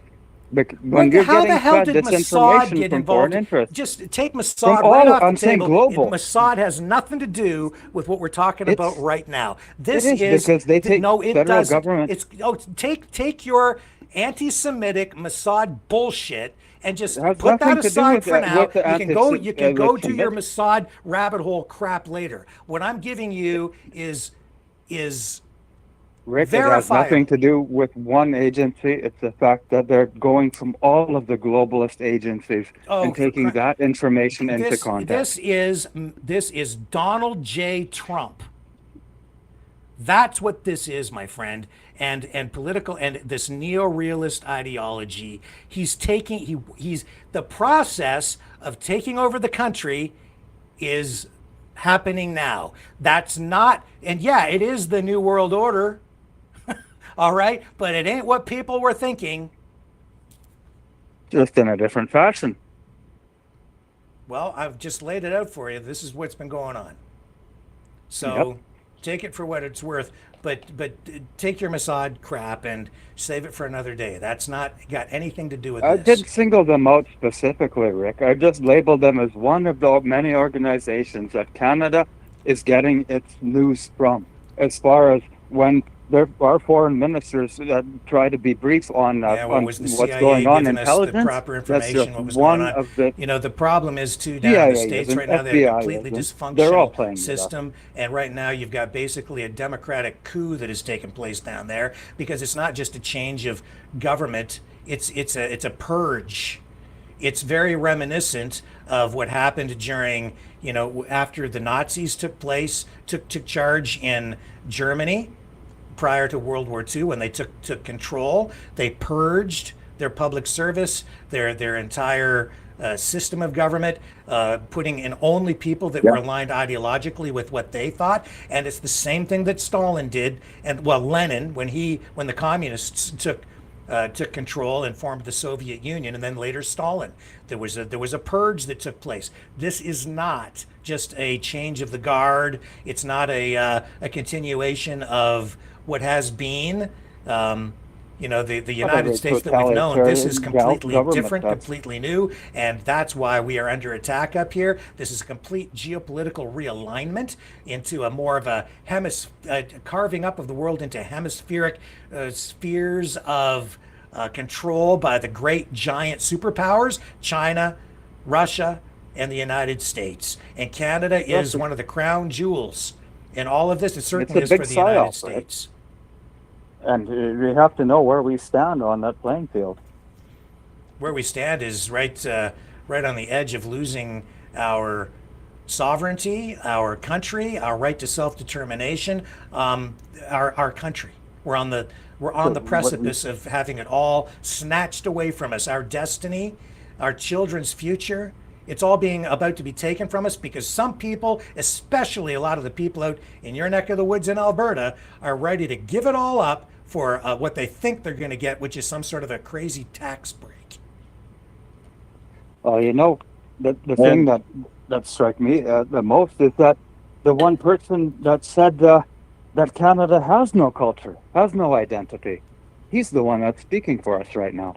Well, so you where know, do we stand? This is, I mean, that's the problem on the other side. I make no excuses for the things that he has done and the mistakes, the stupid things he said either. So there is that. But right now, my friend, there is one serious threat to the country, and it's coming from one place, and that is south of the border in the White House. Yeah, and that's the truth. I mean, and that there's no denying that. The United States poses an existential threat to this country right now. Who wants to save Canada? Yeah, I tell you though, the first way the idea gets into your head is somebody trolling, right? and It's then not. it starts to take form a little bit more. How many times does he have to say he's not kidding? How many? Yeah, he's not trolling. You emphasize Wake the up. lie, right? If you repeat the lie enough times, people believe it. We've learned that before. Yeah. Man, my But that's friend, where he's we not need lying. to take a stand. We do need so to take we a stand. need to know where we stand, and we need to go back to our cultural values. And we know what Canada is. It's a bunch of hardworking people doing their job every day, working off of the land that God has given us, and making prosperity. That's all there is to it. It comes down to We this. need to go back to self-sustainability. There's one thing that we need to do, just one thing right now. All these other things, put them aside. All of our differences, everything that we disagree on, just put it to the side for the moment. There's just one thing that we need to do. We need to save our goddamn country. That's it. Yeah. That's it. It doesn't matter if you're a liberal, a New Democrat, a conservative, a Green Party person. I don't care if you're a communist. I don't care what you are. If you want the right to self-determination, if you want to continue to be able to vote, if you value anything that we have up here at all, there's just one thing. Put everything else aside and just get behind saving the country. He can't take the country over, not really, if we don't comply. If people just say no, there's enough support even on the U.S. side to stop this. Yeah. But if we just bend the knee and go, oh, well, I guess it'll be okay. We'll get a tax break and we'll have the U.S. dollar. You think he's going to give you, exchange dollar for dollar at par, your Canadian dollars for U.S. Think again. That's not going to happen. You don't even know the terms of the deals yet. The deal that he's going to make with Canada. I don't want a goddamn deal. I don't need a deal. I want my country. Right. So hands off Canada. Simple as that. That's it. You know the old analogy of wrestling with a pig, right? You don't come away smelling good after wrestling with him, even if you do win. And the pig knows it the whole time. So, I mean, we're at a point where we have to find our ideals, what we need to back as a country, and say, look, we stand up for this as a country. This is what we believe in. We don't believe in all of this stuff that you're trying to push. I don't know. That's another can of worms getting into all of the woke stuff. But to stand on our own 2 feet and say, look, this is what we are. This is what we're doing. Like it or not, this is how it's going to be. And we're going to develop our resources. We're going to use our resources. And whatever your export nonsense is like, if you don't want to deal with us, don't deal with us. We'll keep it. And you can do your own stuff. Let me tell you. There's plenty of other countries. There's China. There's Japan. There's India. Many countries that'll deal with us. We don't need to be except that he's not going to want us to deal with China. And if we expand our trade with China, he'll say that's an existential threat to the United States, that it's a security issue. So he'll try to prevent us from doing trade with China or other countries. Why do you think he's really ramping up all the China fear right now? That's what's going on there. I mean, there are problems with China, but that's part of what it is. And I'll tell you where else this is going. And I've seen this. I told you 2 years ago this was coming. I told people over 2 years ago this was coming down the pipe. And you know what's coming next? They're gonna. All right, let me ask you all this. Everybody in the chat, everybody here, everybody on the screen with me right now. Are you Nazis? Nope. Anybody? No. Anybody here a Nazi? No. I don't believe so. No. I wouldn't identify as one. Yeah, put it in well, Canadian terms. if there's a referendum on this issue and Canadians vote to keep their country, I guarantee you, this country will be painted as a Nazi state, a Nazi nation, and that will be further justification for what they want to do up here. You mark my words, it's coming because it's already started. But they've already stated that we're a terrorist country. Yes. And they've said it numerous times, and then having that guy in Parliament sure as hell didn't help. Which was Rocha in my view, that whole thing was a setup. That was a setup, and Rocha took the fall. Yep. I wouldn't give them the something credit for being that smart. Oh, they're that smart. They can't Oh, run. this They is a can't very ma- sophisticated psyop. For psyops, maybe, as far as running the country. Oh, No. setting that up was so easy. So easy. They And they the went fact out, they that they put identified it on that the- on the- guy. on the poor, They identified that lady. guy. They've got foreign influence.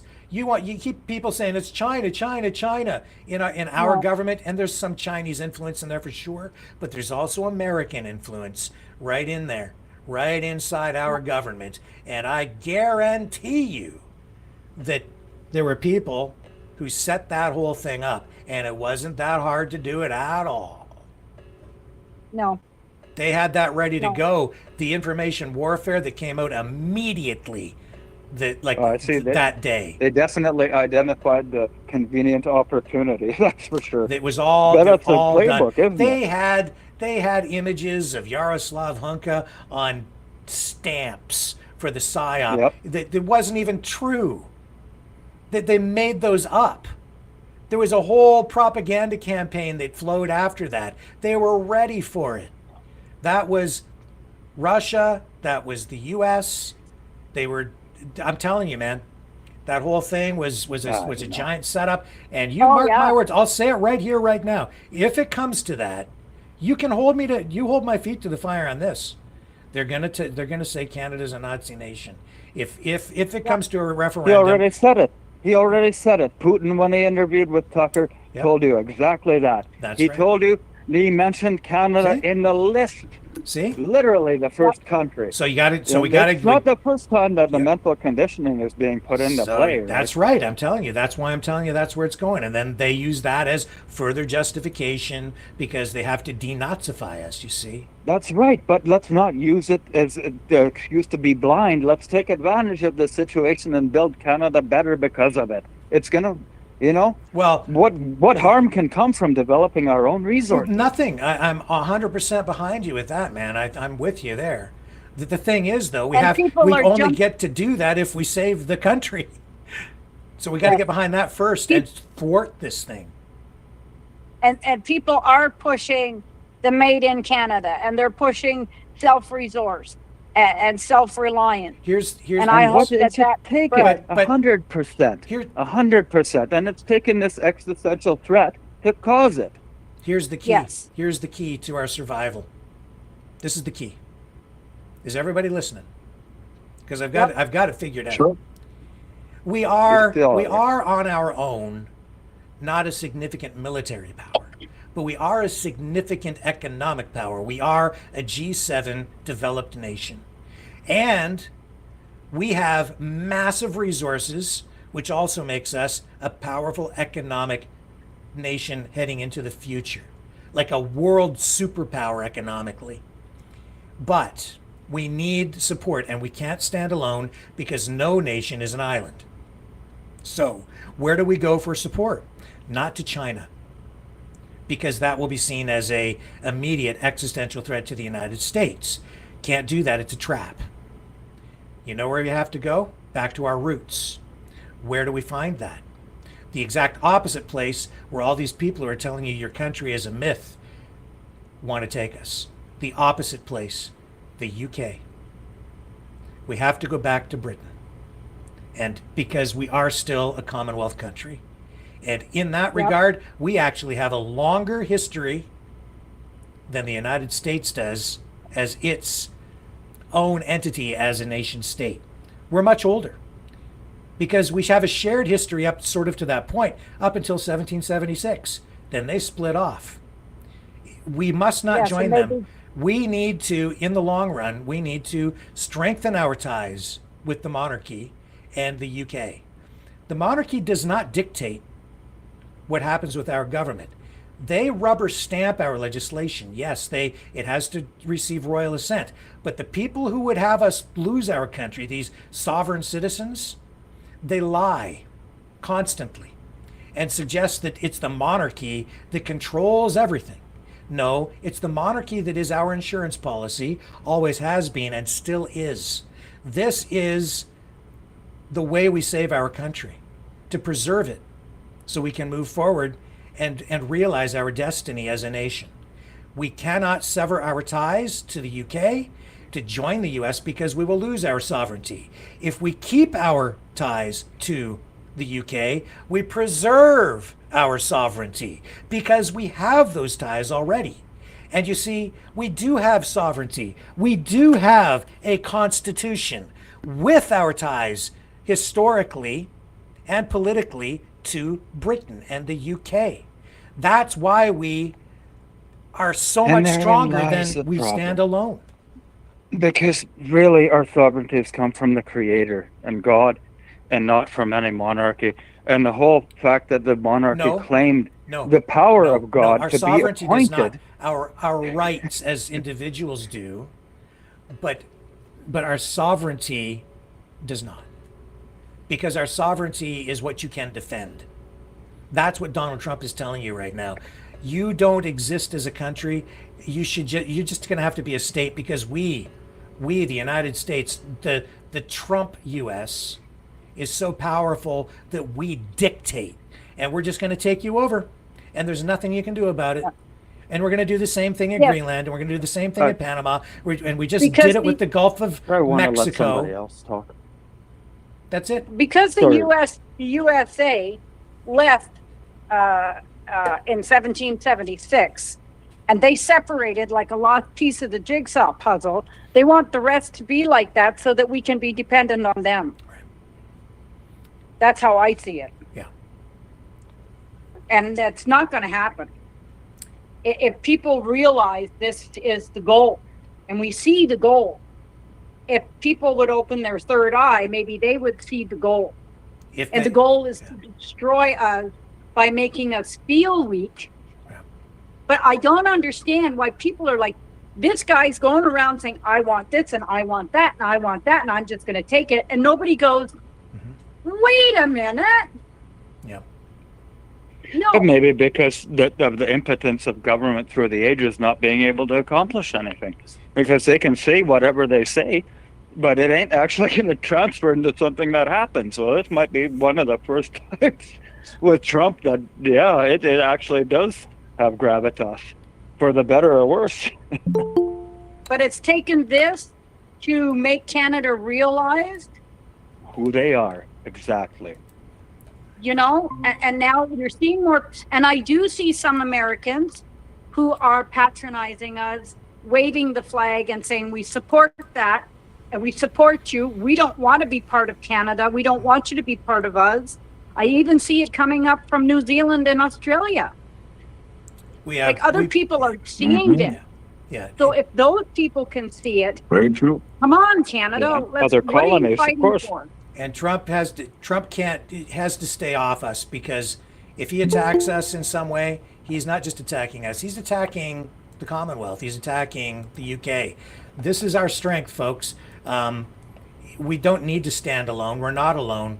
And I would say that probably 50 plus, probably 60% of the United States probably will support us too, maybe more, because depending on how much of the Donald Trump's psychological conditioning takes hold down there.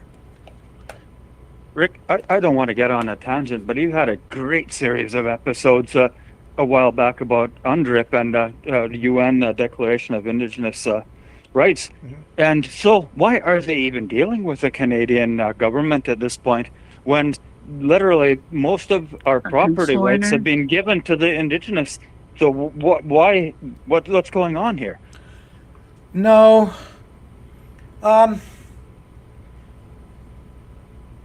It's not. The Indigenous rights run in parallel, even under UNDRIP, to what the federal government has, because even though the federal government using UNDRIP is really integrating UNDRIP into the tapestry of Canadian law, it's not that it's just handing everything over. And in fact, I'll say this too.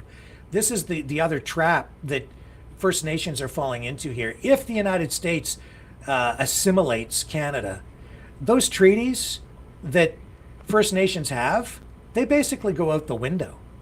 And there are, I think, over 600 different treaties across the country. And, especially for, say, like the Iroquois, which, fought with us in the War of 1812, alongside the British Empire loyalists of the time, against the United States. their rights are dependent as a sovereign, as nations within a nation. It's dependent on the existence of Canada, which also goes back to our ties with the Commonwealth and UK. So in order to preserve your rights, while people are telling you we have to decouple from the monarchy in order for you to have your sovereignty, and saying that to even First Nations people, it's a lie. We need to preserve the country, preserve our ties to the UK in order to preserve the treaties that ensure that our First Nations have their rights as nations within a nation preserved. If you blow up the country, you blow up those treaties. And then Donald Trump gets to dictate whatever these people get to have. So let me play devil's advocate for a moment here. So if our exports were tariff-based instead of taxation-based, and the Indigenous had absolutely no effect on what they got based on the fact of that change, then it's pretty much the ultimate troll in the face of the existing system, because they would be getting what they're due through the tariffs, through the Canadian, through our Canadian system still, and they would still not be getting taxed. That's if we were to jump onto the bandwagon. Tariffs. Right? How are you characterizing these tariffs? How is it that you think these tariffs work, and would then do what? What I'm saying, to clarify it a little bit, is so right now a lot of our export goes through reservations and whatnot. It does go through the states. It does go to other countries. And based on the current taxation system, there's no income taxation on that. And you don't like living here, then you can go back. Sorry? I think I didn't hear somebody said something, but continue. Explain what you're saying about these tariffs and how you think they work. So what I'm saying, and so if we were to jump on the bandwagon with counter tariffs and all of whatnot, it's still how people are suggesting. So right now, what we've got is a lot of our export is actually going through Indigenous land, taking advantage of that, and they're not. The Indigenous aren't paying any income taxation on those exports. No, hang on. Explain what you mean by that. Tariffs are going through Indigenous lands. What are you talking about? I'm not sure if I misspoke, but I meant to say that a lot of our exports are going through Indigenous lands, and they're not paying any income taxation. What do you mean they're going? How do you mean exports are going through Indigenous lands? Explain. Well, a lot of the pipelines run through Indigenous land, and there's a well, how do you say it? They get a cut of the profit made off of it. Okay, and, all right, pipelines. Yeah, and they don't have to pay a taxation on that, right? That's not okay, but that's not. When it goes to Indigenous lands, that's not an export, though. But yeah, hear me out. That's all a loss of taxation, right? And that's a huge amount of our export that's not being taxed. So, if per se we were to move onto a counter tariff system and use export tariffs, all of a sudden, all of those resources we would be receiving income from. Where right now we're not receiving an income taxation from any of that. So, in that side alone, tariff works. It would be a consumer-based tariff. That's not a tariff. A tariff. If we have tax, I don't think you understand what a tariff is. Well, it's basically a tax on export, isn't it? No. That's what it should be. When it comes to countering it with our resources. No, you don't even understand. I'm sorry. I don't mean to maybe I can help. Okay. The way the tariffs work, it's actually quite simple. Trump imposes an across-the-board 25% tariff on all Canadian goods going into the United States. So the way it works is, say I produce Bic pens, in Canada. And then we ship them to the United States. When they get to the border, the way it works is the company, say Walmart down in the States, buys all these Bic pens from Canada Bic, right? Whatever the price is that they paid, they apply a 25% tax at the border that Walmart pays going into the United States. Then when that Big Pen is sold, it costs Walmart 25% more. So instead of $1, it now costs them $1.25 US wholesale. So then people, when they go to buy it, Walmart increases their price by at least 25%. It costs the consumer on the US side 25% more. It hurts Canada because instead of buying that pen from the Canadian factory, Walmart might buy that pen from a Bic factory in China. Or maybe they'll go to another factory in the United States where they produce Bic pens or a reasonable copy of that. Now, on the other side, if Canada has retaliatory tariffs, the way that works is then we say, well, if you're going to tax Bic pens coming out of Canada, then we're going to tax magic markers coming from Kentucky. And when they show up at the Canadian border, if that magic marker costs $1 Canadian, then at the border, the Canada Customs charges we'll say Giant Tiger, Canadian retailer, a 25% tax at the border. So now it costs Giant Tiger, instead of $1 per magic marker, it's $1.25. They put it on the shelf over here. We all end up paying more to buy that magic marker. And it hurts the manufacturer in the US because we can't buy as many. We can't afford as many. Production goes down. Everybody's suffering now. Now consumers are all paying at least 25% more for everything. And that's the way a tariff works. It's not what you're saying, what you just laid out is like it's a tax. But it's not a tax. It's all tax. But we don't get the revenue from that. Hello? We don't get the revenue from any transactions on the Indian reserves. That's what I'm saying. If you get 1% through the tariffs, it's more than what's currently being put in as an income. So what was where were you trying to take that so I can understand? Where I'm trying to take it is if we're developing our own resources, even if we're doing it through Indigenous lands, if they want to put us a tariff to export or to bring the stuff in, then we'll put a tariff onto it. When we collect from it, we're going to be getting more than we have been getting before. So it's again in our interest to produce our own resources for the people that own it, be it Indigenous or whoever else, right? It's for the country. Well, to a degree, but you need economies of scale. It isn't that simple because you can't replace, shipping to external markets. Like the United States has over 300 million people. In Canada, we have like 440 million. We only have like 40 million people. So we have regulation on production. So we can't. You can't replace the revenue.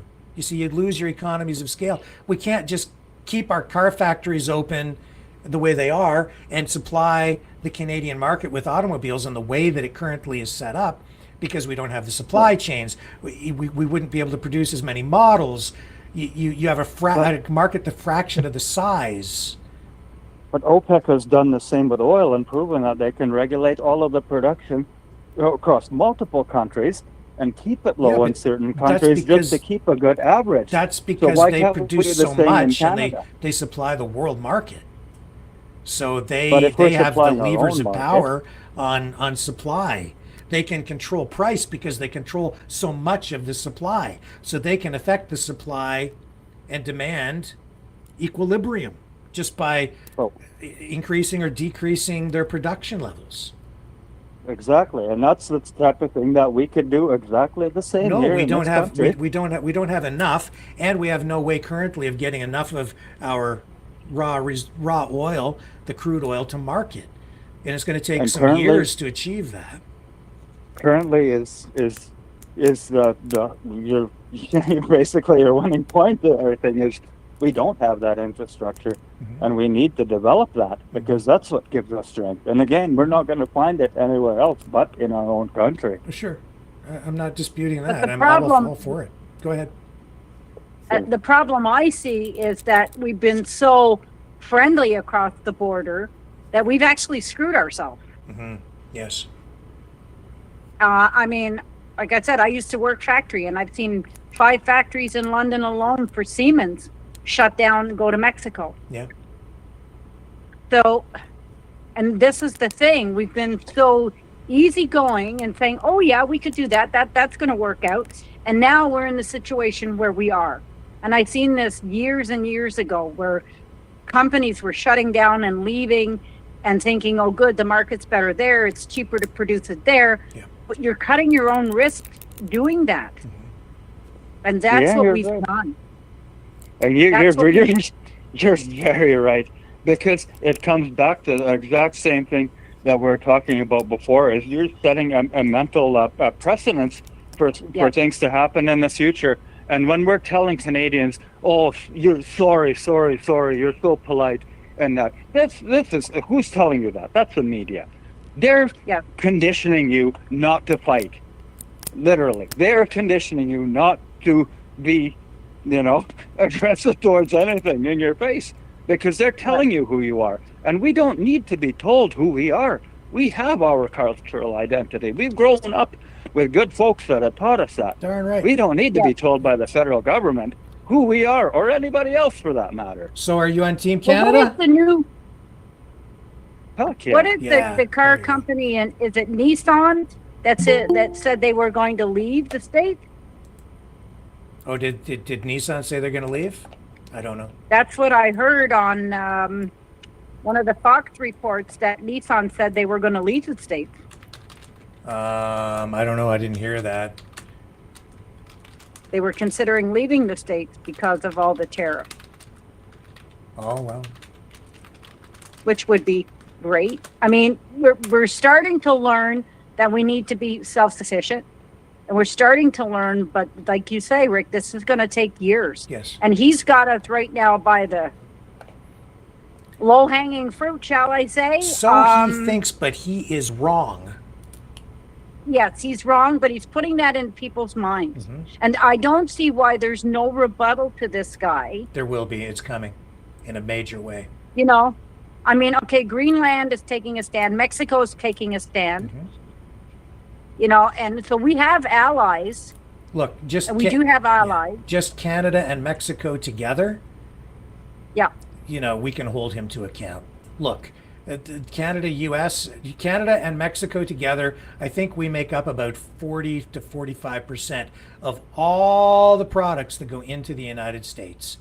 If we stand strong, just us two together, and say no, it's not going to be like this as we head into these new USMCA trade negotiations. There's so much leverage there that we can make him cry like a little baby if we really wanted to. Well, we can squeeze him. He's in the middle, right? Yep. They're in the middle. And I did see the president of Mexico, when she came on, she was very stern. Oh, yes. Rightly so. She's not going to back down. Yep. And we don't want to hurt the U.S. We want to trade. No. Go ahead. Who's over there? Who's the new person? Hello, Rick. Hello. Who's that? It's Rimby John. I had to call in again. Team Canada welcomes you back, sir. Well, thank you, sir. Just a couple of things to clarify. I'm part American. I'm embarrassed. My family came up from Hinder, Minnesota in 1918. Mm-hmm. And, we had a very successful thrashing business with 3 Norwegian brothers. And my grandfather left them for Canada. Thomas Alexander. Oh, my God. We came up here. And there's a reason, Rick, we came to Canada was probably for a better life. Mm-hmm. And my friend from Alberta, I'm assuming Indigenous, 21% of the oil and gas in Alberta, it's privately owned. And 10% of that is by Indigenous nations like Ochi, Hobbema. They got casinos here. They're doing very, very well. And they've been treated okay. And I mean, I'm just Team Canada. We have our own internal problems, but we need to work it out as family members with no provincial trade. We need to treat each other with love and respect, and we got to stand for Team Canada, Rick. Thank you, John. I appreciate that, and I agree with you. Yeah, I agree Amen too. to that. Yep. And Dragon, I love you, my friend. The big bear hug, grizzly bear hug from Banff, Alberta, my friend. I love you guys. I really, really do. And I think a lot of the issues, Rickster, Maverick News, between Quebec and Alberta have been political, federal propaganda. I met lots of people from Quebec on the freedom thing, and we're all on the same page. We just want a better Canada. We want a better Quebec, a better Newfoundland, a better Prince Edward Island. We want a better Ontario. We want a better BC, Manitoba, Saskatchewan. We got the greatest country in the world, my friends. God bless the United States of America, and I do. May God bless Canada. We are so wealthy with our resources. We can go it on our own. Forget the 1,900-pound orange orangutan. Yeah. And we're such a large continent. You know, I mean, like country on this continent. Yeah. Right on. We've got And the it's brightest, not the we've got government the that brightest makes us future. great. It's the people and our culture and our nation and our environment. That's right. That's what we Yep. have to realize. Yes, that's right. Yes. Yes. And I think there's enough of us lately who have finally woken up with get the rest of them to wake up and realize that that's going to turn this around. Yeah. Because the bull in the china shop down south is not going to get his way. Not in the end. He's going to find out just how resourceful us polite Canadians are. Yes, and Well, but you know, Isabel from Alberta. I don't know if Rick mentioned Brian Lilly from Toronto Star had an interview with Steve Bannon, and whether you like Steve Bannon or not, he's got a huge amount of respect for Canadians. We've sacrificed more in World War I and II than any other Americans. He's got a lot of respect, and a lot of this is a lot of Trump kind of horse crappy that he's pumping out there. And I mean, we're much stronger together. But treat us fairly, with dignity. We're the little brother, big sister. Treat us with respect, our Indigenous. Just treat us in a proper manner. This could have been approached a very, very different way, but I think there's a bigger thing going on, Rick, behind the scenes, which you'll probably explore later on in the future. I think there's much, much more going on here, boys and girls, than we realize. I really do. Canada's in play. Russia wants to take us over. China. It's not just the orange orangutan in the White House. This thing is a much, much bigger thing. And Rick, again, I love you so much. You are a true Canadian, and I know you're going to die for this country. You put your life on the line. I don't want to die, for this though, country. John. I'm living for the country. Okay, can we leave it there? Thank you. Can I be a living martyr? Does that work? Sure. As long as I'm not behind bars, I don't want to go there either. I don't want to turn my TV on and you're not there. My goodness. Well, and again, Rick from Alberta, thank you so much. It's always a pleasure to be on your show, and it's your show. You've given Rickster a voice from Alberta through Rimby John Scotty. You've given Alberta a voice. Am I on the money most of the time? I think I am. Boots on the ground, on the street. Brendan Kennedy, Brian Howell in Kingston, our new friends, Brendan from Innisfail, Isabel Dragon. We all have a different perspective, but you know what? We are together, Rick. We are Team Canada, my friend. We are sovereign dominion. We are stronger together, and we just are. And God's blessed us with our guardian angels. We are stronger together. We are much stronger. We are. And we're Yep, strong. we are. We're stronger when we're together with the United States too, but as a neighbor and an ally, not as a 51st state. That's right. Indeed. Amen to that. Who else jumped in during their fires with our water bombers? Well, it goes beyond that. It's like, who's there? Wasn't any of the at- countries they gave sanctions to or aid during war, that's Yeah, for sure. like who's there at the table internationally when you need help? Canada. Who helped as a separate nation state during the Iran hostage crisis? Who got those hostages out? Canada. That's who did that. That was Canada. Yeah. That's because we love the United States and the people of the United States, and we've always been there with you together. And it can be thus heading into the future.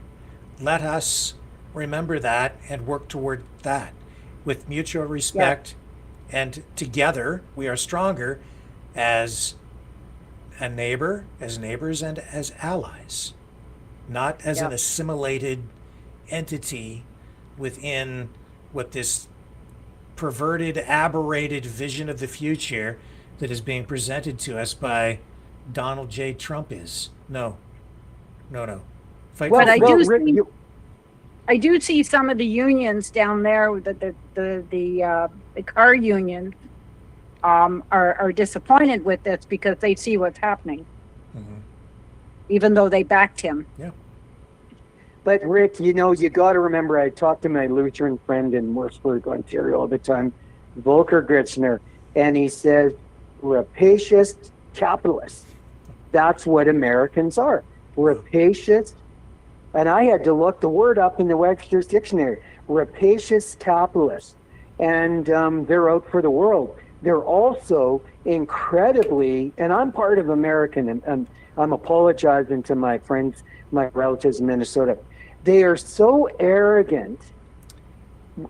They got to knock the arrogance off. You don't slap your sister in the face in Canada. You love her up. You say, how can we make our families better and stronger, including Mexico? Mexico ain't so bad. We're stronger together. They got to knock off this arrogance they've got and come to the table and be real and truthful, and we're much stronger together with God's help and our guardian angels. And let's never, Richter, Maverick News, let's never forget God in all of this. They say so famously in the United States of America on their dollar bill, in God we trust. We do. We all trust in God. It's not just the United States of America. It's the world. And we need to get God back in our lives, folks. And we need to get it back in Canada, big time. Because God blessed Canada.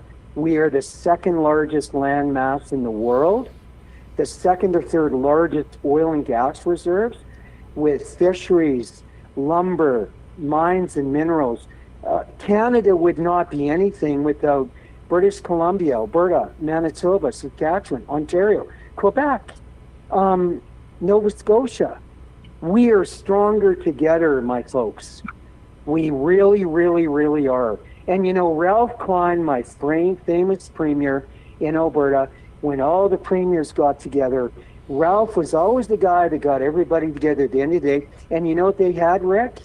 A big Chinese dinner. And brought everybody together. And we need to get back to those basic family values. Well, guys, I'm sorry with my sermon tonight. I love you guys. But now I haven't had dinner, and I'm hungry. And now you mentioning Chinese food, and I'm like, makes me want to get to dinner. So why don't we go around the screen, I guess, and get you guys to give us final thoughts for tonight. Dragon, let's start with you. Well, I will tell you guys, stay positive and stay united. Don't tread on my country and my Canadian flag, please. We are all so proud of us. So, yep, that's what I'm going to say for last word tonight. Who's next up against Dragon there? Who's that? I guess I'm next on the screen. Okay. So, well, there's a great great chat with everybody, and I'll finish by saying that Rimby is right when it's trust that God is literally printed on the currency, but in the same sense, you can walk into a shop and say cash is not accepted here. So that's kind of the crossroads we stand at as society right now. Yeah. And who's still on the line with us? Somebody dropped off. Is that Isabel? I'm still here. No, I'm still here. All right, go ahead. Yeah. My thought for, and I'm with John out in Alberta. I just want to bless everybody. Just keep strong, stand together, shoulder to shoulder. We're going to get through this. We can do it. Yeah, we can do it. I think so too. On that front, So I'll I just am sign off. optimistic. The real question here, folks, is can Team Canada do it on Thursday night? Yeah. They didn't beat Finland just to shake hands with the States. Yeah, we're gonna be in for a good one, boy. It's gonna be war on ice on Thursday night. I'm sure of that. But I will say one last thing. Maybe I didn't like the booing for the U.S. Yeah. Okay, I understand their anger, but it warmed my heart to see that whole stadium for once bellow out, "Oh, Canada." Indeed. And we need to bellow that out more, because you hear them sing their anthem. We need to do the same on a regular basis. And you know who was there? Justin was there, and I hope he takes point from it, because that's our identity. Yes, Yes. I agree with that too. Yes. Hey guys, So I will say good night and have a great night. all right, thank you guys for calling in and being part of this, and all your comments. Great conversation tonight. Well, one more comment, Rick. Rimby John. Yeah. A final thought. Thank you, everybody, for calling in tonight. It's wonderful, Rick, that you have the new phone system. And again, I could just cry, Rick, tears of joy. I thank you so much as a freedom fighter friend that you reignited your Maverick News channel. And you give this real anonymous people a voice that they can call in from anywhere in the world. We've had calls from Texas, Florida, France, Greece. Like, we really, truly, over the years, Rick, and I've been riding shotgun with you, and I know you've made huge sacrifices that a lot of people don't realize. I realize it. And thank you again for giving a little old oil farm guy from an unknown town in Rimby, Alberta, a voice on your show to give people a bit of a shoe-in from Alberta. And it could be Gina from BC, a Dragon from Quebec. Thank you. And I don't think a lot of people realize the sacrifices you make. I do. I realize them. And I thank you from the bottom of my heart, my friend, because if there is a Team Canada, it's called Rick Walker. And it's called mavericknews.ca on a worldwide platform, on Rumble and BitChute and CloudHub and all that, you know. You know where I'm coming from, my friend. I love you. Love from Alberta. And love right back at you. Love all you guys. Support the channel at freedomreporters.com, please, so we can pay for this phone system and pay for the software and pay for the subscriptions. And we need your help to stay on the air. So yes, please donate at freedomreporters.com. Yes, I am begging, please. And with that being said, love all you guys. Love you, Mavericks. Keep fighting for freedom, real freedom. And God bless America, and go Canada. With that, I'm going to throw it over to Cosmo, my freedom dog, and he'll take us out tonight with that tune that we've all become familiar with, Free Dog by Maverick and the News Brothers. See you tomorrow night, 7 p.m. Eastern, on the flip side.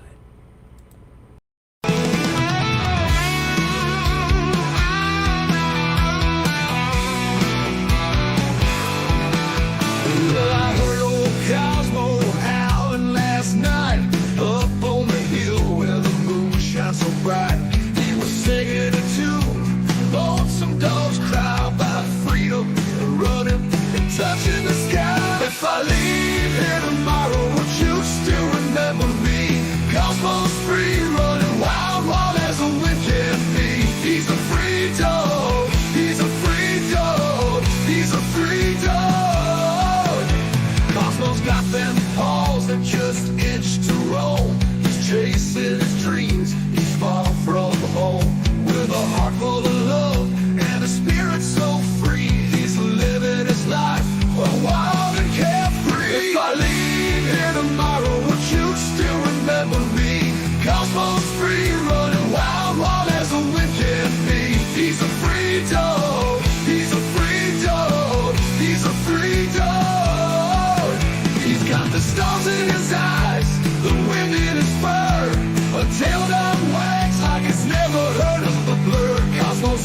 When you're feeling lost, just think of Cosmos Run. Remember his spirit, his freedom, his fun.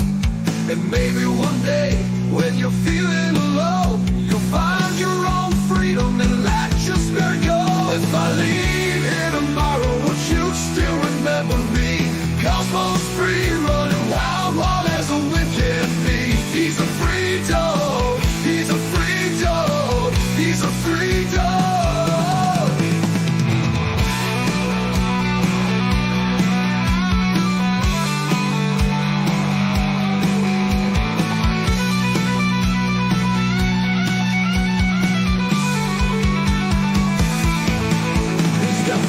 In his eyes, the wind in his fur, a tail that wags like it's never heard of a bird, a heart full of love and a spirit so free.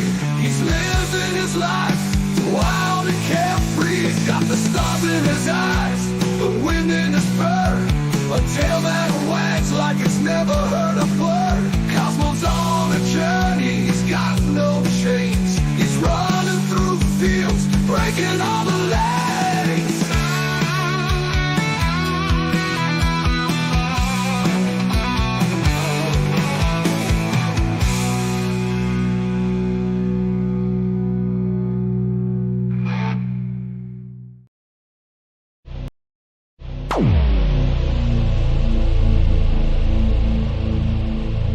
This has been a Maverick Multimedia production.